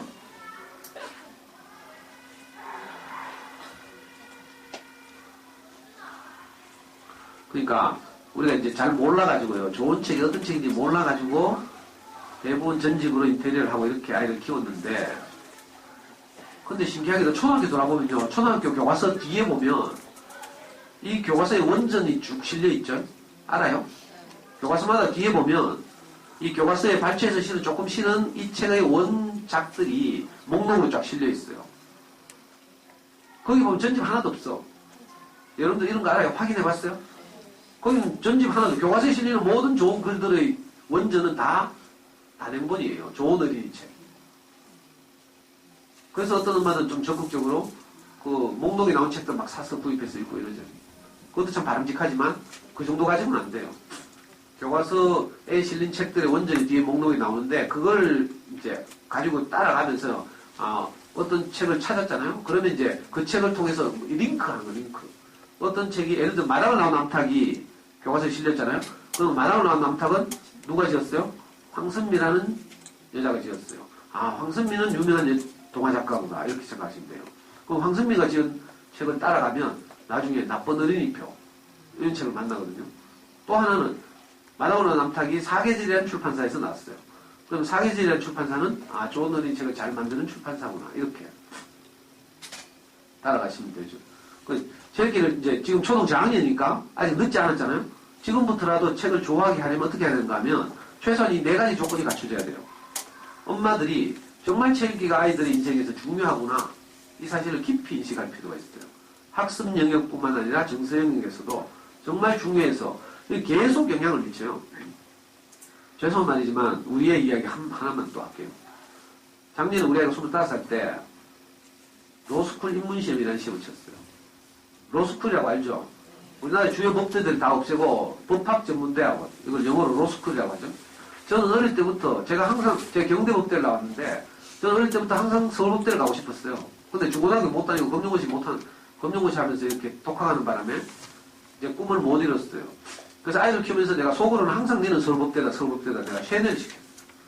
근데 이 말은 철저하게 아빠 말 안 듣네? 거기다가 정부가 법대를 다 없앴어요. 그래가지고 문과에서 공부 잘하는 애들 다 경영대학 가잖아요, 지금은. 근데 이제 경영대학 가서 졸업하고 이제 로스쿨을 가라고 제가 계속 아이를 꼬셨죠. 근데 얘는 관심이 없어요. 근데 아빠가 하도 로스쿨 기사니까 작년 여름에 우연히 그냥 심심해서 로스쿨 입문시험을 쳤어요. 로스쿨 갈 생각도 없는 것이. 로스쿨은 이제 2,000명 정원이 있어요. 광역 단위마다 하나씩. 예를 들면 대구 광역시는 경북대학교 로스쿨, 경상북도에는 영남대학교 로스쿨 이런 식으로. 그렇게 해서 2,000명의 정원이 있고 그 로스쿨 출신들 중에 약 70에서 80%가 이제 변호사 자격을 취득할 수 있는 거죠. 그 로스쿨 입문시험에서 2,000명을 뽑는데 이제 로스쿨에서 근데 이제 입문시험은 똑같이 정부에서 관리를 해요. 수능처럼 교육과정평가원에서 작년에 7,500명이 시험을 쳤어요. 우리 애는 고등학교 이후로 책을 전혀 읽지 않았어요. 공부도 안 하고. 고등학교 때 입시한이라고 책을 못 읽었고 대학 들어가서는 노느라고 신촌하고 홍대하고 붙어 있거든요. 늘 홍대 가서 놀더라고. 그리고 군대 갔죠. 이제 복학해가지고 이제 겨우 한 1, 2년 지났어요. 그러니까 거의 책 읽기하고는 담 쌓고 살았는데 그럼에도 불구하고 작년에 로스쿨 입문시험을 치고 나서 애가 카톡이 왔어요. 일요일날 제가 교회에 앉아있는데 카톡이 왔어요. 아빠 시험이 왜 이리 쉽노? 그래서 제가 야 임마 꼭 공부 안 하는 놈이 시험 쉽다 하더라. 그렇죠. 애들 보면 막 쉽다 하는 애들 나중에 다 틀려와. 그런데 진짜로 나중에 발표가 났는데 애가 인증샷을 보냈어요. 한국교육과정평가원 홈페이지에서 보니까 7,500명 중에 120등 한 거야. 보통 로스쿨은 문과에서 상위권 애들 가잖아요. 물론 다른 길로 가는 애도 있고 한 절반 정도는 로스쿨을 보통 노리는데 7,500명 중에 120등. 서울대 로스쿨 정원이 160명이고요. 연세대 고려대 로스쿨 정원이 120명. 성균관대 한양대 80명 이래요. 이 메이저 5대 로스쿨이죠. 로스쿨 입문시험에서 우리 아이가 137점을 받았는데 보통 105점에서 110점 받으면 경북대학교 로스쿨로 가요. 137점은 굉장한 거죠. 과목이 딱 2개예요. 언어 이해, 논리 추론 요 2과목.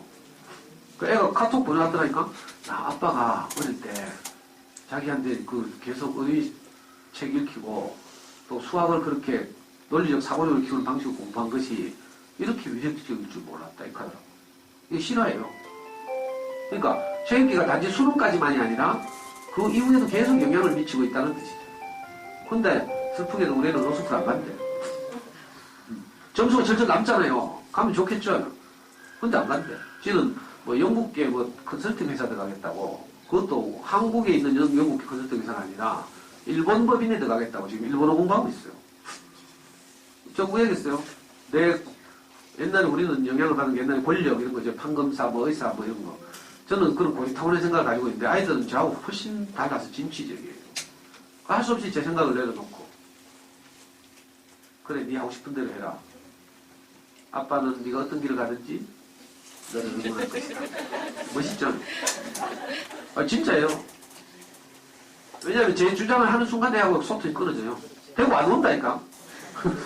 아빠가 이거 불편하면 오겠어요?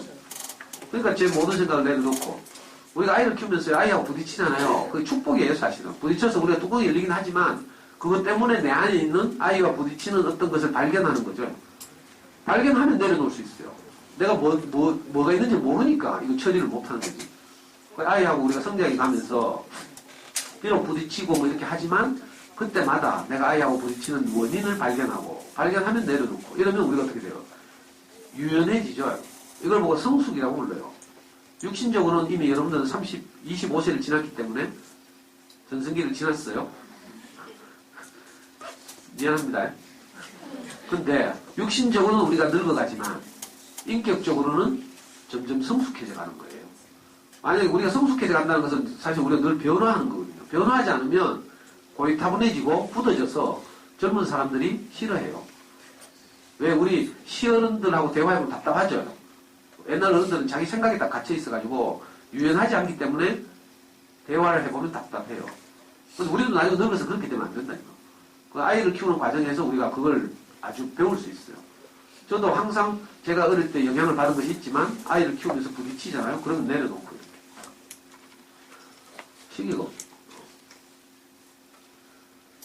하여튼 제가 드리고 싶은 말씀은 뭔가 하면요. 책 읽기가 아이의 전 인생에 영향을 미칩니다. 그냥 단순한 문제가 아니에요. 우리가 얼린 볼 때는 당장 지금 눈앞에 보이는 학습지 하나 하는 것이 뭔가 성과를 더 낼 것 같잖아요. 근데 제가 뭐라고 했어요? 자녀교육은 마라톤이라고 했어요.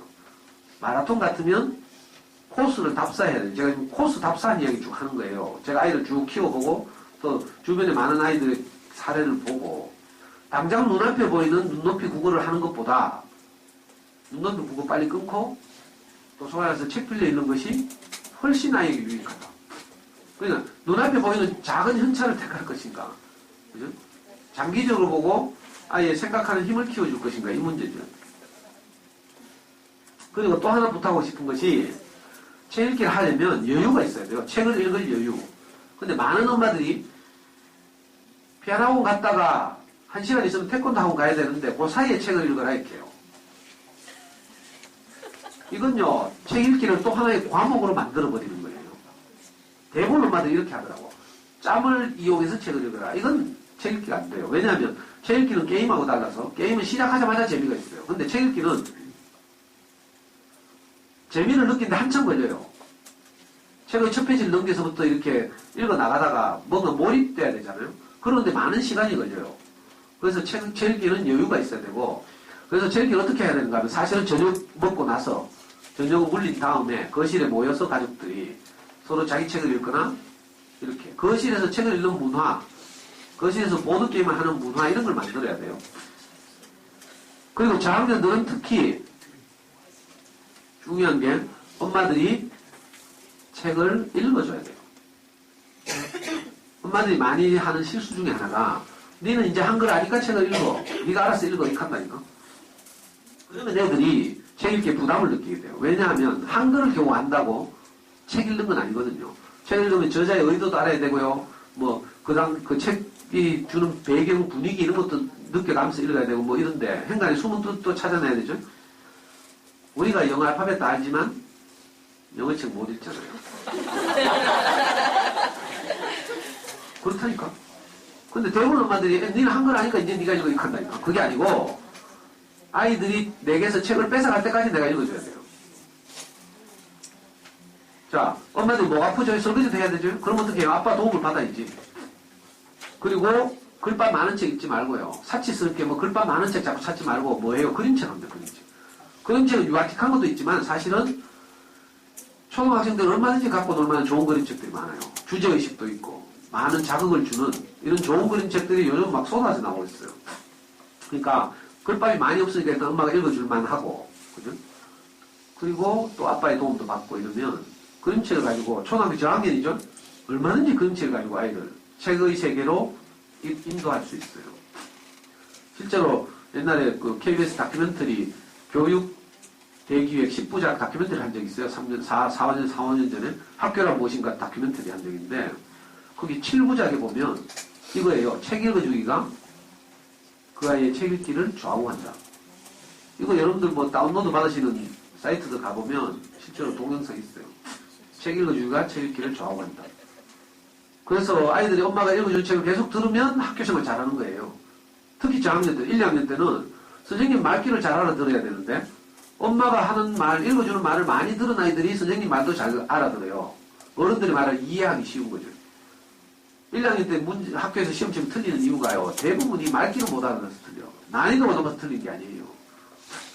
그렇기 때문에 저학년 때 학교생활 잘하게 하고 싶으면 어릴 때 책을 많이 읽어주고 내가 힘들면 아빠의 도움도 받고 이거 하다 보면 나중에 어떤 날이 오는가 하면 아이들이 엄마가 읽어준 것보다 지가 눈으로 읽는 것이 훨씬 빠른 날이 와요.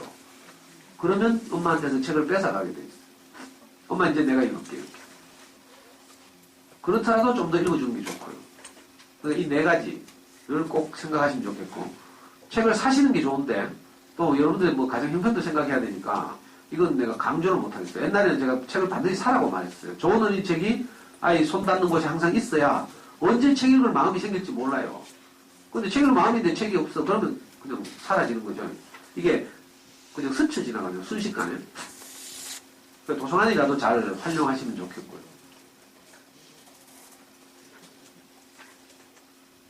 이 책 읽어주의 중요성에 대한 이제 많은 유명한 사람들의 이야기인데요. 특별히 이제 제 마지막 줄에 있는 일본의 유명한 그림책 전문가 마쓰이 다다시 선생이라고 있는데 이분이 그렇게 말했어요. 얼마나 많은 풍부한 언어를 듣고 자라는가가 그 아이의 언어 능력을 좌우한다는 거죠. 실제로 그래요. 그래서 대치동, 범어동 이런 데 가면요. 왜 애들이 공부를 잘하는 줄 알아요? 뭐 그 학원이 좋은 데가 많아서가 아니에요. 범어동 가면 아빠들이 대부분 전문직 종사자들이 많죠. 그래가지고 식탁에서 오고 하는 대화가 달라요. 전문 용어 막 쓰고 이런다니까. 어휘를 많이 좋은 고급 어휘를 많이 듣고 자라는 거죠. 근데 우리 애는 불행하게도 저하고 늘 식탁에 앉아서 욕을 많이 그래 할 수 없이 제가 가족 간 일상 대화에서 제가 전문적인 것을 아이한테 제공할 수 없어서 할 수 없이 저는 책으로 대신했잖아요. 저는 늘 욕을 쓰지만 우리 애는 좋은 책을 많이 읽어가지고 우리 와이프가 저한테 살짝 기쁨해 주는데 여보 당신 안 닮아서 참 다행이다. 욕을 안 써요. 근데 또 한마디 하다가 근데 정말 속상할 때는 여기 나오더라 합니다. 여기 안에 내장돼 있긴 하죠. 교양으로 그걸 겪고 있는 거죠. 어린 시절에 책이 정말 중요해요. 어머니들, 아이들이 공부 잘하길 바라잖아요. 그래서 눈앞에 있는 이제 단원평가 치고 이럴 때 성과를 내기를 바라요. 이게 당근이 경주하는 거라, 사실은. 그러니까 정말 길게 보고 아이를 키우려면 눈앞에 있는 점수에 대한 유혹으로부터 그죠? 벗어나야 돼요. 왜? 첨가물, 인공 첨가물. 당장 먹으면 맛있죠? 영어로 뭐라 합니까? MSG? 옛날에 우리는요, 김치찌개 끓이면 무조건 아지노모토나 미원 쳤어요. 얼마나 맛있는지 몰라. 근데 요즘 엄마들 너무 똑똑해져가지고 이제 그거 안 하더라고. 인공첨가물 안 치죠. 당장은 인공첨가물이 가미된 것이 맛있어 보이지만 몸에 유해하기 때문에 그렇잖아요. 자, 마치 학습지를 하는 것이, 미안합니다. 다 학습지 하실 텐데. 자, 국어관이나 학습지를 저학년 때 하는 것이 마치 인공첨가물 들어간 찌개 먹는 거하고 비슷해요. 문제풀이 기법을 배우는 거지. 생각하는 힘을 키우지 못해요. 문제를 풀어가지고는. 정말 죄송한데, 정말 마지막이니까 이제 다시 안 볼 거니까, 진심을 다해서 말하는 거예요. 내가 내 조카라면, 그런 모든 학습지를 끊겠어요. 그리고 좀 더디더라도 좋은 어린이책을 읽히겠어요. 옆에 도서관도 바로 있고 이러니까, 이건 돈도 안 들어요. 가장 좋은 교육인데 돈이 안 들어. 사면 더 좋고요. 저는 명편이 넉넉하지 않았지만, 일주일에 7권에서 10권씩 그림책을 꼭 샀어요. 정말 바쁜 때는 보름에 한 번씩 갔어요. 2주에 한 번씩. 그리고 가기 전에 저는 검색해가지고 항상 신문에 어린이책 추천 이런 거 있죠. 리뷰 이런 거 다 보고. 요즘은 뭐 블로그 이런 거 얼마나 많은지 몰라. 좋은 원칙을 찾는 건 너무 쉬워졌어요. 그래서 저학년 때 가장 우리가 소중하게 생각해야 될 게 그거예요. 인공조미료 첨가한 학습지나 이런 거 하지 말고, 물론 아쉬워서 하겠지만 옛날에 내가 어려웠으니까 이거 우리 애가 하면 잘할 거야 이렇게 생각하겠지만 내 경험이 주관적이잖아요. 이 객관화 시킬 수는 없어요. 그러니까 가능하면 시간을 확보해서 아이에게 좋은 책을 공급하고 그 좋은 책을 늘 가지고 놀게 하는 것. 이게 중요하고, 자, 그러려면 쉬운 책부터 시작할 거예요. 수학 공부도 마찬가지인데요. 애들이 수학 공부를 시키잖아요. 예를 들어서 뭐 학습지를 한다고 칩시다. 시키면 질질 끌죠. 선생님 오면 결국 못해가지고 막 하고 이런 경우 있어요. 왜 그런지 알아요? 일단 그 아이의 학습 능력의 범위를 초과했어, 양이. 질질 끈다는 말은 아이한테 무리란 뜻이에요. 엄마 생각할 때 집중만 하면 애기 이거 금방 할 것 같은데 안 하죠. 왜? 애들은 내가 부담을 느끼니까 이거 어느 세월에 끝내고 노냐 이 생각이 드는 거예요. 그래서 질질 끌고 엄마한테 혼나고 싸우고 이러는 거야. 그러니까 수학도 사실 하려면 양을 확 줄여야 돼요. 애들이 애게 이거 이런 생각으로 달려들 정도. 자, 책 읽기도 마찬가지인데 그냥 아주 가벼운 큰 뭐 글이 많지 않은 그림책 이런 거 가지고 시작해봐요. 그럼요, 애들이 큰 부담을 안 느끼면서 책. 저는 지금 6학년하고도 그림책 가지고 인문학 수업을 해요. 이 우리 연구소에서 지금 초등학교 3학년짜리가 2학년 때 책을 읽는 모습인데요. 밑에 있는 그림책들이 있죠. 다 세계적인 그림책, 유명한 그림책들이거든요. 그러니까 좋은 책, 자기들 이야기를 다룬 책을 만나면 애들이 심심하면 그냥 가서 꺼내 읽고 이래요. 이건 초등학교 2학년, 1학년 때 아이죠. 자, 마지막으로 좋은 어린이 책을 이제 도서관에서 빌려봐야 될 거 아니에요. 뭐 인터넷에서 사시면 좋지만 요즘 예스24나 알라딘 가시면 아주 왼쪽 편 메뉴가 잘 돼 있어가지고 이거 조금만 알면 좋은 어린이책 금방 만날 수 있어요. 그래서 제가 좋은 어린이책 고르는 이제 요령이랄까 스킬이랄까 이건 이제 몇 가지 말씀드리려고요. 먼저는 스테디셀러를 찾는 거죠. 오랫동안 꾸준하게 사랑받은 책. 베스트셀러를 찾으면 안 돼요. 베스트셀러는 보통 인터넷 사이트에서 일주일 동안 많이 팔린 책 이런 게 목록에 올라요. 그러니까 네. 그림책 딱 선택하고 아니면 어린이 딱 선택하고 그 다음 뭐예요? 스테디셀러를 딱 누르는 거예요. 그러면 스테디셀러들이 쭉 뜨죠. 대표적인 그림책들 이런 거예요. 이 저학년 아이들 1학년 뭐 유아기 때 많이 읽는 책들이죠. 유명한 책들인데 이런 책들을 가지고 아이들과 이제 정서적으로 소통하고요. 자기 전에 읽어주고 이러면 참 좋죠. 언제까지나 너를 사랑해 하고 너는 특별하다 이런 그림책은 미국에서 수천만 부 팔린 책이에요. 어떤 집에 가서 딱 책장을 스캔해보고 저런 책이 있으면 아, 이 옆에 내 책 좀 아는구나 이렇게 생각하시죠. 언제까지나 너를 사랑해. 이 책은요. 한 엄마가 남자아이를 키우는데 아기 때도 언제까지나 너를 사랑해. 어떤 일이 있어도 어떤 경우에도 엄마는 너를 사랑해. 이 말을 늘 하는 거예요. 물론 저지레도 하고 뭐 기저귀도 갈고 해야 되겠죠. 그런데도 잘 때는 항상 이 말을 하죠. 우리 마음을 표현하는 거예요. 또 좀 커가지고 뭐 깨고 부수고 저지르게 하는데도 그때는 뭐 속상하고 이러지만 또 잘 때 되면 엄마는 너를 사랑해. 언제까지나 어떤 일이 있어도 엄마는 너를 사랑해. 이 말을 해요. 사춘기가 됐어요. 머리 장발 기르고 뭐 밴드 한다고 돌아다니고 공부 안 하고 농띠 치고 이래요. 그런데도 저녁 때 되면 또 엄마가 이 말 하는 거라. 엄마는 너를 사랑해. 어떤 일이 있어도 언제까지나 엄마는 너를 사랑해. 시처럼 이 말만 계속 해요. 얘가 청년이 됐는데 이제 대학 가가지고 기숙사로 떠나갔어요. 그때도 고향으로 돌아오면 엄마가 이 말 하는 거라. 엄마는 너를 사랑해. 언제까지나 어떤 일이 있어도 엄마는 너를 사랑해. 근데 신기하게도 있잖아요. 이 아이가 자라서 나중에 장가를 갔어요. 그런데 엄마가 병이 들었어. 근데 엄마 이제 간호를 가가지고 엄마 침대에 누워있는데 얘가 지가 들었던 말 하는 거예요. 저는 엄마를 사랑해요. 언제까지나 어떤 일이 있어도 저는 엄마를 사랑해요. 이렇게요. 그리고 얘가 나중에 결혼해서 장가를 가고 애기를 낳았어. 애기를 안고 뭐 해요? 그 애기한테 똑같은 말 하는 거야. 아빠는 너를 사랑해. 어떤 일이 있어도 언제까지나 아빠는 너를 사랑해. 이 책 읽으면 진짜 감동적이에요. 제가 작년에는 이 책 가지고 가가지고 그냥 1시간을 엄마가 강의한테 1시간을 이 책만 가지고 한 적도 있어요. 얼마나 감동적인지 몰라. 우리도 우리 마음을 다해서 아이들을 이렇게 사랑할 수 있는 거지. 우리가 부모님부터 많은 사랑을 받았잖아요.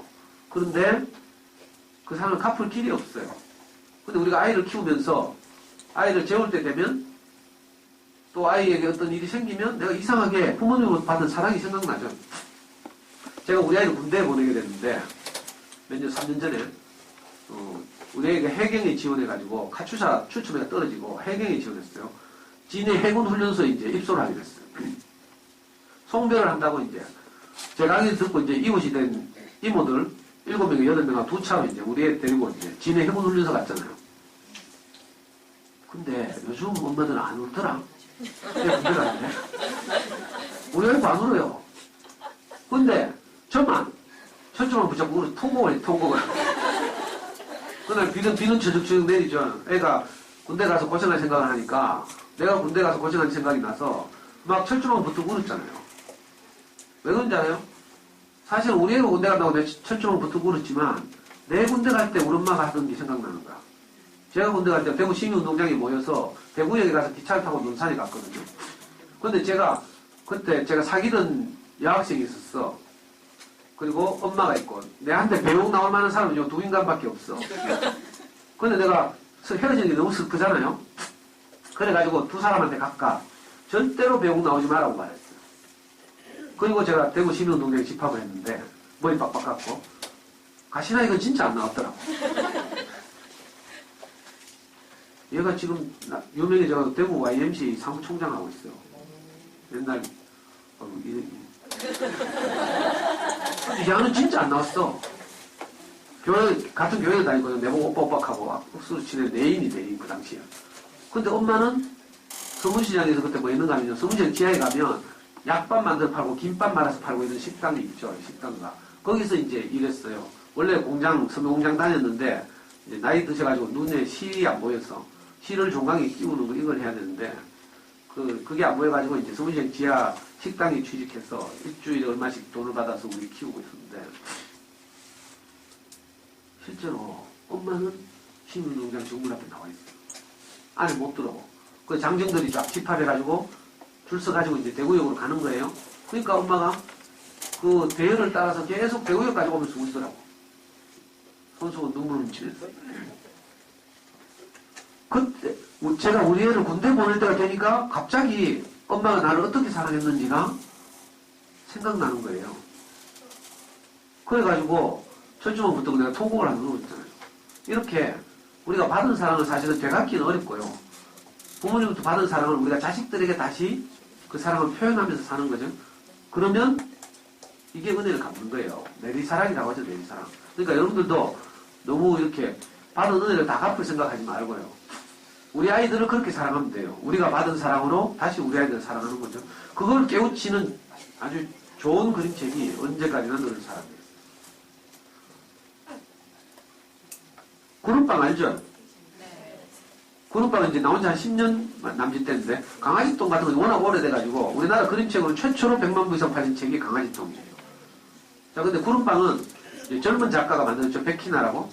젊은 작가가 만든 아주 창의적인 그림책이에요. 그림책에 아빠를 딱 이끌어들여가지고 아빠가 출근하는데 밥을 굶고 갔어. 아침 바빠가지고.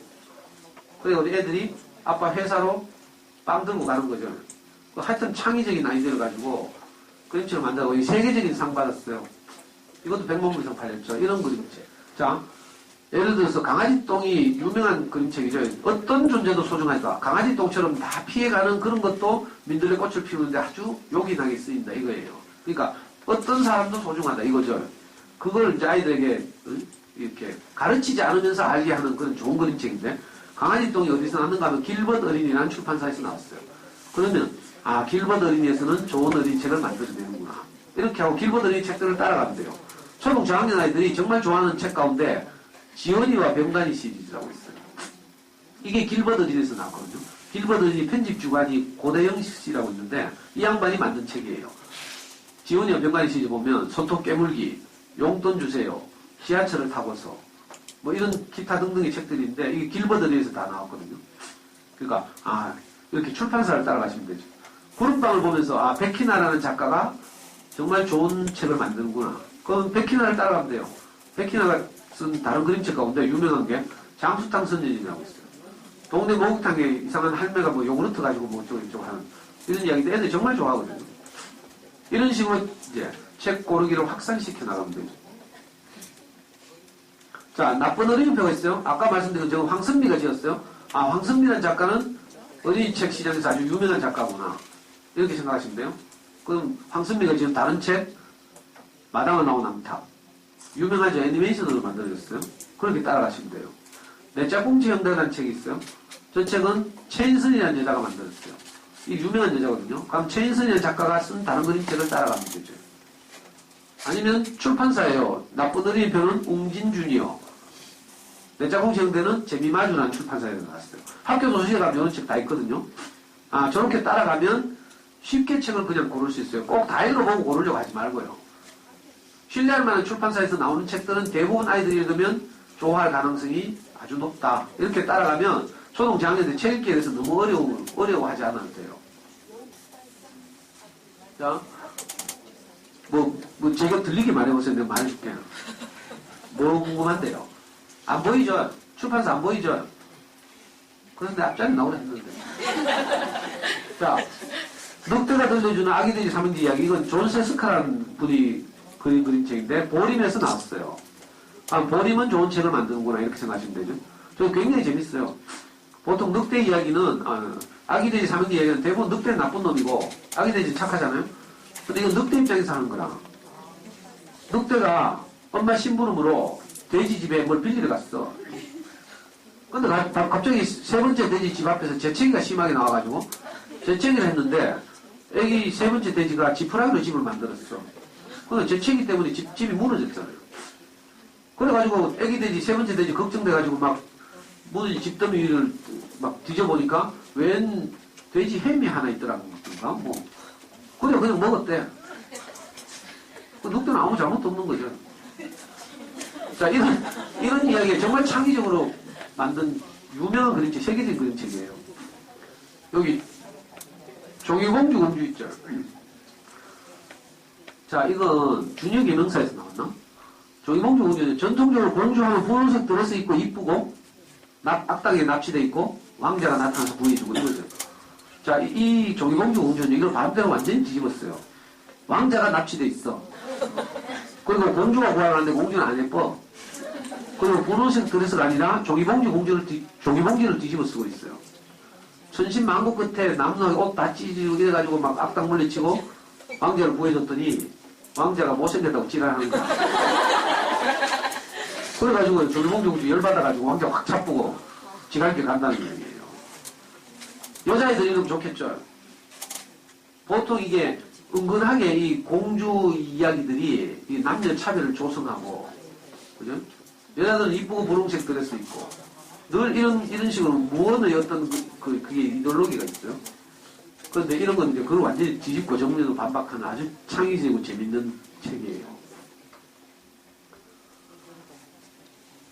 자, 이렇게 오래된 이제 많은 사랑을 받는 책을 찾는 방법도 하나 있고요. 다른 하나는, 예? 그림책의 유명한 상을 받은 책을 찾는 거예요. 칼데코상이라고 가장 유명한 거죠. 미국에서 1년에 한 번씩에게 칼데코 메달을 줘요. 그에 발간된 유명한 그림책들에게 한 권 메달, 나머지 후보가 된 몇 권은 칼데콧 아너. 칼데콧이란 19세기 영국의 유명한 그림책 작가인데 이분을 기념해서 이제 미국에서 발간된 책에 상을 주는 거예요. 그림책이라고 무시하면 돼요. 이런 그림책들은요, 고학년들도 얼마든지. 제가 이거 가지고 고학년들하고 수업해요. 차별에 관한 수업을 할 때 제가 제일 좋아하는 게 이 책인데, 일어나요 로자. 미국 남부에 엘레베마주에 가면 지금부터 한 40-50년 전에도 인종차별이 있었어요. 노예 해방은 됐지만, 남북전쟁을 통해서 노예 해방은 됐지만 뿌리 깊은 차별이 있는 거죠. 그래서 버스를 타는데 흑인들은 앞자리 못 타고요. 뒷자리 앉아야 돼요. 백인들은 앞자리에 앉고, 그리고 중간자리 두 자리는 흑백이 같이 앉을 수 있도록 규정해 놨어요. 근데 하루는 로자 파크스라는 여자가 버스를 탔어요. 자리가 없어가지고 중간자리에 앉았어요. 근데 다른 백인이 올라타더니 이렇게 외친 거야. 일어나요 로자 하면서. 일어나서 꺼지라는 거죠, 뒷자리로. 그 로자가 여기는 같이 앉을 수 있도록 된 자리니까 나 못 일어나겠다고 버텼어요. 그랬더니 버스 기사가 와가지고 또 막 협박을 하는 거야. 로자가 또 버텼어. 그랬더니 결국 경찰이 와가지고 로자를 체포해 갔어요. 이 실화예요. 로자 파크스가 체포돼 갔는데 이 소식을 들은 남부의 모든 흑인들이 그 다음날부터 버스 안 타기 운동을 한 거라. 학교나 회사를 출근할 때 다 걸어 다니는 운동. 이 소식을 들은 미국 유명한 인권운동가 마틴 루터킹 목사가 이 걸어 다니기 운동에 동참한 거예요. 그래가지고 전 국민적 운동이 됐죠. 그로부터 1년 만에 버스에서의 흑백 차별이 철폐됐어요. 이 실화를 다룬 이야기가 일어나요 로자라는 그런 책인데 이 칼데콧 받은 책이죠.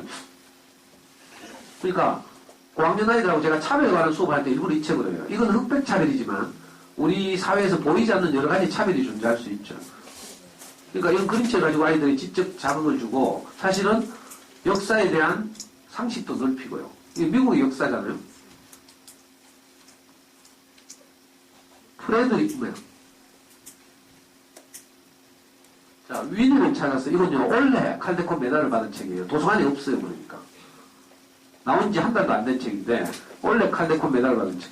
그분들 아시는지 모르겠네. 어린이 캐릭터 가운데 유명한 곰돌이 푸 알아요? 곰돌이 푸 이름이 뭐예요? 위니잖아, 위니. 자, 영국에 어떤 곰 인형을 정말 좋아하는 여자애가 있었어요. 이 아이가 근데 자기 곰에게 인형 이름을 못 짓는 거야. 근데 아빠를 따라서 어느 날 영국에 있는 유명한 동물원에 놀러 갔다가 그 동물원에 있는 곰이 지가 가진 인형하고 똑같이 생겼어. 너무 좋아가지고 동물원 관리인한테 물어봤어요. 그 곰 이름이 뭐냐고. 그랬더니 그 곰 이름이 위니라는 거야. 그래가지고 자기 집에 돌아와서 이 아이 곰의 이름을 위니라고 지었어요. 그리고 그 자기 딸의 그 곰 인형과의 이야기를 아빠가 캐릭터화했죠. 그게 그 유명한 위니 더 푸예요. 근데 이 책은 어떤 책이냐면 그 원래 실존하는 위니 더 푸, 곰 위니가 어떻게 해서 그 영국에 있는 동물원에 와 있게 됐는지 그걸 이제 실화로 그린 거예요. 이 책을 지은 이의 증조 할아버지가 군인이었는데 영국 군인이었는데 전쟁터에 나갔다가 우연히 곰 한 마리를 만나가지고 그 20달러에 샀어요. 그러니까 군대에서 마스코트처럼 데리고 다녔는데 전역하면서 곰하고 헤어져야 돼가지고 슬프지만 어쩔 수 없이 곰을 관리할 수 없어서 동물원에 맡겼잖아요. 그게 그 위니 더 푸예요. 그 이야기를 이 할머니가 이 아줌마가 자기 딸에게 들려주는 거죠. 자기 증조 할아버지의 실화를. 이 그림책 진짜 잘 만들었어요. 영문판도 있어요. 뒷부분에 보면 영어로도 돼 있고요. 그리고 이 창비에서 나왔는데 창비에서 이번에 아주 야심차게 책의 제일 뒷부분에 보면요. 무슨 더 책이라는 QR코드처럼 코드가 있어. 그걸 스마트폰으로 찍으면요. 안드로이드 폰으로 찍으면 저 책을 읽어줘요. 어플에서.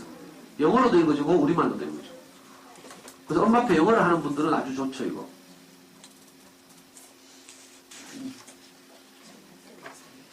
이 시계 맞아요?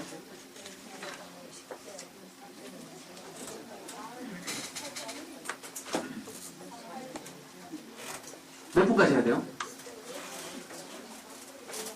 자, 이런 그림책도 유명한 건데요. 이게 전부 칼데콘 메달을 받은 그림책이에요.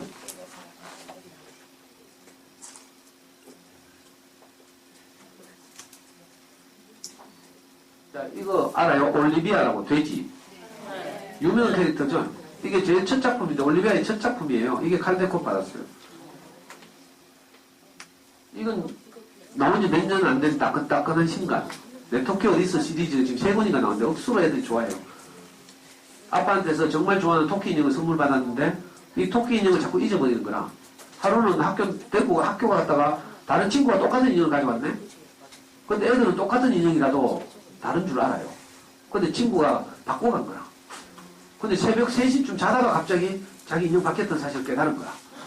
그래 애가 일나가 난리 떠면서 막 울고 불고 난리가 나가 아빠가 막 그 집에 연락해가 새벽에 토끼 찾으러 가고 뭐 이런 이야기예요. 자, 미국에 칼데콧이 있다면 영국에는 게이트 그린어웨이라는 상이 있어요. 게이트 그린어웨이도 영국의 유명한 그림책 작가인데 영국에서 만든 그림책들에게는 이 게이트 그린어웨이 상을 주는 거죠. 미국에서는 칼데콧. 여기 보시면 제가 이거 5월달에 6학년들하고 수업하는 책인데 어네스트 체클턴 유명한 영국 출신의 남극 탐험가예요. 남극 탐험을 하다가 실패했죠. 왜 실패했는가 하면 빙하를 만나가지고 배가 좌초했어요. 그래가지고 남극을 정복하려는 명예를 포기하고 자기하고 같이 갔던 동료들을 한 사람도 다치지 않게 막 악정 보투 끝에 다 생환시키는 이런 이야기인데 그것 덕분에 이 사람은 영국 여왕으로부터 기사장을 받았어요. 그 리더십에 아주 모범으로 꼽히죠. 부하들 한 사람도 희생시키지 않고 남은 탐험은 정복에 실패했어요. 나중에 그 후로 아문신이라는 사람이 남국을 정복했죠. 그 아문신에게는 밀렸지만 오히려 영국 사람들에게는 가장 존경받는 탐험가로 꼽혀요. 어네스트 세클튼 이야기. 이 그림책인데 남북 탐험을 위해서 어떤 준비를 했는지, 또 실제로 항해하는 과정에서 어떤 어려움이 있었는지, 또 빙산을 만나서 어떻게 자초했는지, 거기서 어떻게 위기를 딛고 모든 사람이 안전하게 돌아왔는지 이 이야기를 그림책에서 그려놨다. 이거 사실감 있게. 자, 뭐예요? 블랙독이라는 그림책은요, 어느 집이 있어요. 영국이나 미국 가면 집이 전부 2층이죠. 복층이죠, 복층. 알아요? 네, 하여튼 그렇다 치고 갑자기 집 앞에 큰 블랙독이 나타났어요. 검둥이 개. 아빠가 보니까 엄청 큰 거라. 그래가지고 큰일 나겠다 싶어가지고 막 갑자기 창문을 닫아요. 개가 들어올까봐. 엄마가 보더니 엄마가 와서 엄청나거든? 그래가지고 이번에 창문, 커튼을 쳐요. 형이나 누나가 보디 문을 막 잠그고 이래요. 블랙독이 너무 무서워요. 근데 이 집에 3살인가 4살쯤 되는 막내가 있었어. 막내는 개념이 없잖아요. 그냥 문 열고 나간다니까. 문 열고 나가서 어떤 일이 벌어질게요? 이 블랙독하고 아주 재밌게 하루 종일 놀다가 나중에는 심지어 블랙독을 데리고 집으로 들어오는 거야. 아빠가 처음 발견할 때는 집채만 했던 그 검은 개가 애기를 따라서 들어오다 보니까 그냥 조그만 평범한 개예요. 이게 무슨 이야기 하는 줄 알아요? 두려움에 관한 이야기예요. 두려움은 우리의 외부에 있는 것이 아니라 내 마음 속에 있다. 이걸 말해주는 거죠. 우리 아이들이 새 학기가 되고 새 친구를 만나고 새로운 환경에 갈 때 두렵잖아요. 여러분들도 그렇죠. 근데 이 블랙독을 읽으면 두려움의 정체에 대해서 알게 돼요. 대부분의 두려움은 내 안에 있죠. 내 안에. 어디 가면 스트레스, 이사 가면 스트레스 받을 거야 뭐 이런 거 있죠. 전부 내 안에 있는 두려움이에요. 실제로 가면 좋은 이웃들이 기다리고 있을지도 모르고 있는데 제가 이렇게 감동적으로 표현을 잘못하는데 이 블랙독을 보면 아이들이 늘 가지고 있을 만한 새로운 환경에 대한 두려움을 아주 편안하게 해주는 이런 책이에요. 산타 할아버지, 저쪽 레이먼드 브릭스라고 유명한 분인데 산타 할아버지는 아이들의 개념을 완전 깨요. 산타 할아버지 착하고 선물 주고 이러죠. 이 산타 할아버지는요, 크리스마스 날 아침에 일어나면서 짜증을 막 내요. 아이씨, 또 크리스마스가 돌아왔네. 또 막 세계를 돌아다니면서 애들한테 선물 줘야 되잖아 하면서 아우 피곤해 하면서 완전히 우리 개념을 깨는 이런 산타 할아버지 이야기. 애들한테 이런 산타 할아버지 한번 읽어줘봐요. 정말 좋아한다니까. 시간이 없어서 자, 영국, 미국의 상을 이야기했어요. 나같이 상은 이제 영국, 미국을 벗어나서 전 세계의 그림책을 대상으로 주는 상이에요. 그래서 우리나라 사람들도 상을 많이 받았어요. 이 우리나라 사람들이 지금 책들이죠. 이게 나같이 상을 받는 거예요. 그 다음에 이제 어린 책은 노벨상이라고 부르는 안데르센 상이에요. 이 세계적인 그림책이죠. 여기 갈릴레오 갈릴레이 같은 건 유명한 그림책인데 과학자 알죠?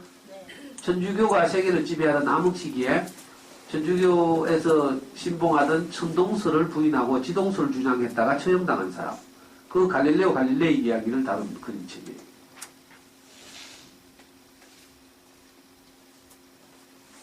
자, 이제 아이들이 책을 좀 좋아하게 된다면 이제 글밥 있는 책을 좀 하면 되죠.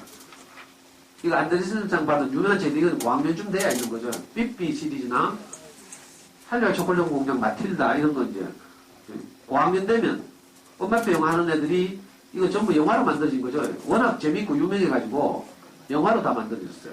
삐삐 같은 경우는 어네스트 린드그린이라는 작가인데 이분의 그 작품들도 대부분 영화로 만들어졌고요.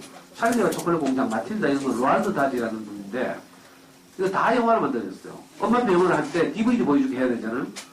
아이들한테 찰리와 초콜릿 공장을 한번 보여줘봐요. 전 세계에 딱 5장밖에 없는 초콜릿 공장 초청권이 초콜릿 안에 들어있어요. 엄마들은 왜 우리 집에 모든 가재도구가 금으로 되어 있으면 좋겠죠. 그리고 좀 애들은 모든 것이 과자로 되어 있으면 한 상상을 하잖아요. 실제로 영국에 있는 어떤 초콜릿 공장은 모든 기계나 뭐 이런 게 다 초콜릿으로 돼요. 이 공장이 초청을 받는 애는 전 세계에 5명밖에 없는데, 초콜릿 안에 그 초청권, 골든 티켓이 들어있어. 근데, 영국의 한 가난한 집안, 아이 찰리가, 초콜릿 살 돈이 없어서 못 사먹는 거라. 그 티켓을 노리고 초콜릿을 사먹고 싶은데, 그래서 뭐 우여곡절 끝에 겨우 초콜릿 하나 얻어 걸리는데, 행운의 티켓이 거기 들어있잖아요. 그래가지고 초콜릿 공장 초대받아 가가지고, 일어나는 환상적인 이야기. 애들이 보면 정말 좋아해요. 한 3, 4년 이상이면 읽을 수 있을 거예요. 자, 시간이 없어서 이제 마지막으로 출판사를 따라가는 거예요. 이게 아까 말한 지원이와 병만이 시리즈 길벗 어린이에요. 원래 이렇게 판형을 좀 작게 해서 세트로 다시 만들어냈어요. 원래 큰 판형의 그림책이 도서관에 다 있을 텐데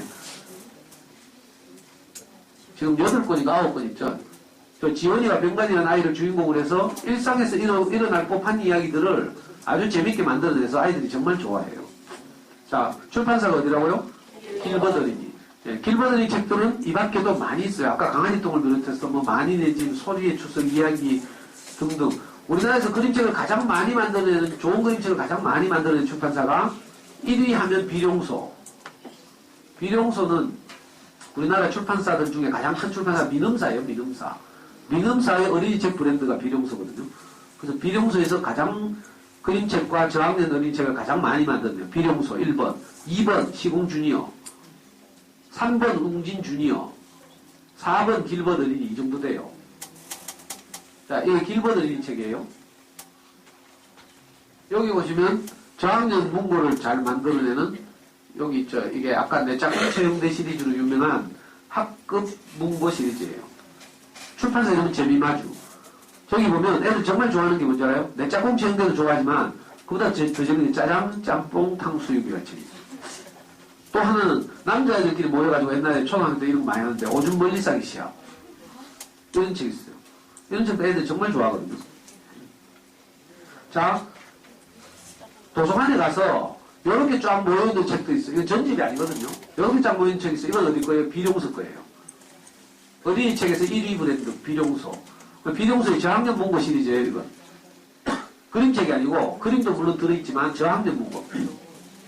여기 보면 난 책 읽기가 좋아라는 시리즈로 1단계, 2단계, 3단계 이게 전부 초등학교 저학년 여기죠. 여기 보면 제가 한 권을 다 읽어보지 못했지만 정말 재밌는 책 많아요. 대표적인 게 애들이 발표를 두려워하잖아요. 선생님 칠판 앞에 불러내면 그 심정을 다룬 이야기 칠판 앞에 나가기 싫어. 이런 책이 있어요. 자, 요건 어린이책에서 한 2위쯤 되는 브랜드 시공주니어의 저학년 문고예요. 시공주니어는 그림책도 많이 내지만 여기 외국어 유명한 저학년 동화를 저작권 주고 번역해서 파는 전두환의 장남이 하는 게 시공사줘요. 비장함이 예를 들어간지 뭐 어쩐지 그건 잘 모르겠지만 외국어의 좋은 어린이책은 희한하게 시공사에서 저작권 주고 많이 사와요. 아까 삐삐, 로알드 달의 작품도 이거 전부 시공주니어 거예요. 그 세계적인 유명한 작품들이 여기 다 시리즈 망람이 있죠. 자, 요건 문학동네. 문학동네는 유명한 출판사죠. 신경숙 알아요? 여자소설가 신경숙이 주로 문학동네에서 책을 내다가 얼마 전에 뭐 표절에 휘말려가지고 시끄러웠죠. 그 문학동네. 문학동네에서 내는 저학년 문고예요, 이게. 여기 보면, 위에 보면 초승달 문고, 보름달 문고 이렇게 돼 있거든요. 초승달이 저학년, 보름달이 고학년이에요. 여기 이쪽에는 사계절 저학년 문고예요. 아까 마담을 나온 남탁 이런 유명한 책들 낸 게 사계절인데 이 사계절의 저학년 문고가 따로 있거든요. 도서관에서 책을 빌릴 때 이렇게 출판사를 따라가면 되죠. 자, 요건 그림책에서 글줄책으로 넘어가는 시기에 아이들에게 읽어주고 읽으면 좋은 책인데 이게 옛이야기예요. 서양 쪽 거는 신화라고 부르죠. 우리나라 거는 옛이야기라고 불러요. 대구에서 유명한 교직에 오래 계셨다가 은퇴한 서정호 선생님이라고 있는데 서정호 선생님이 실제로 옛날 할머니 할아버지들 찾아다니면서 녹취해가지고 그걸 다시 우리 입말로 풀어 쓴 책이에요. 그게 옛이야기 시리즈인데 서정호 하면 옛이야기 거의 대명사 같죠. 우리 옛이야기를 잘 만드는 출판사는 딱 2개밖에 없어요. 하나는 보리 출판사, 하나는 한겨레 출판사. 자, 요건 주니어 기명사예요. 주니어 기명사의 꼬마도서관 시리즈. 요게 저학년 문고예요. 꼬마도서관이라고 되어 있죠, 여기.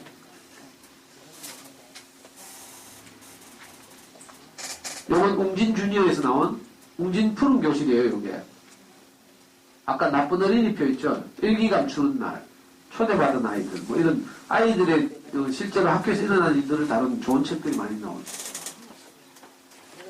아이고, 제가 시간에 하여튼 쫓기기도 하고 또 우리 성북초등학교 어머니들이 제 생각보다 훨씬 여유있고 지혜로워서 제가 갑자기 당황했어요. 엄마들이 좀 이렇게 막 당근이 경주도 하고 이러면 제가 설득도 하고 이럴 텐데 이미 잘 하고 계셔가지고 그 당황하기도 하고 이랬는데 시간이 쫓기면서 하여튼 이제 드리고 싶은 말씀을 이리저리 드렸는데 혹시 강의 중에 또 제가 무리하게 표현해가지고 속상한 분들은 푸시길 바라고 제 진심은 그거예요. 우리 아이들이 가능하면 어린 시절에 정말 소중한 것들을 놓치지 않았으면 좋겠다. 이거거든요. 다른 학교에서는 이제 영어 공부법도 이야기하고 뭐 수학 공부 이야기도 하는데 오늘 주제는 이제 책읽기여서 책읽기밖에 말씀 못 드렸거든요. 혹시 다른 주제에 대해서도 관심이 있으시면 아까 말한 다음 카페 대구부모교육연구소 들으시면요. 그냥 제 의도 가지고 다음에 정책 때문에 회원가입은 해야 되죠. 카페 회원가입만 하면 모든 컨텐츠를 다 보실 수도 있고 실제로 어디 좋은 어린이책 목록 같은 건 다 따로 정리해서 올려놓은 게 있어요. 좋은 어린이책 목록, 그 다음에 엄마표 영어를 하는데 필요한 DVD 목록 이런 것들 다 정리해놨거든요. 우리가 인터넷으로 구할 수 있는 DVD 모든 목록이 다 되어 있어요. 그 제목을 보시고 여러분들 영화 다운받는 사이트 같은 데 가서 구하시면 되죠. 조금이라도 도움이 됐으면 좋겠고요. 하여튼 첫날인데 이게 바쁘신데 오셔가지고 너무 감사하고 또 잘 들어주셔서 또 감사하고 인연이 되어서 다음에 또 뵐 어떤 학교는요 제가 작년에 영어를 주로 강의했거든요. 잠수의 영어 공부법. 그랬더니 몇몇 학교들은요 그걸 기억했다가 원래 또 불러요. 저를 뭐 하라고 수학 공부 이야기하라. 원래 교육청에서는 작년에 부른 선생님 못 부르게 돼 있어요. 왠지 알아요? 했던 이야기 또 하니까 엄마들이 싫어한다고. 근데 저는 절대로 했던 이야기 또 안 해요. 혹시 필요하시면 내년에도 또 불러주시면. 지금 3학년들은 못 뵙겠지만 1, 2학년 엄마들은 내년에도 볼 수 있잖아요. 하여튼 잘 들어주셔서 감사합니다.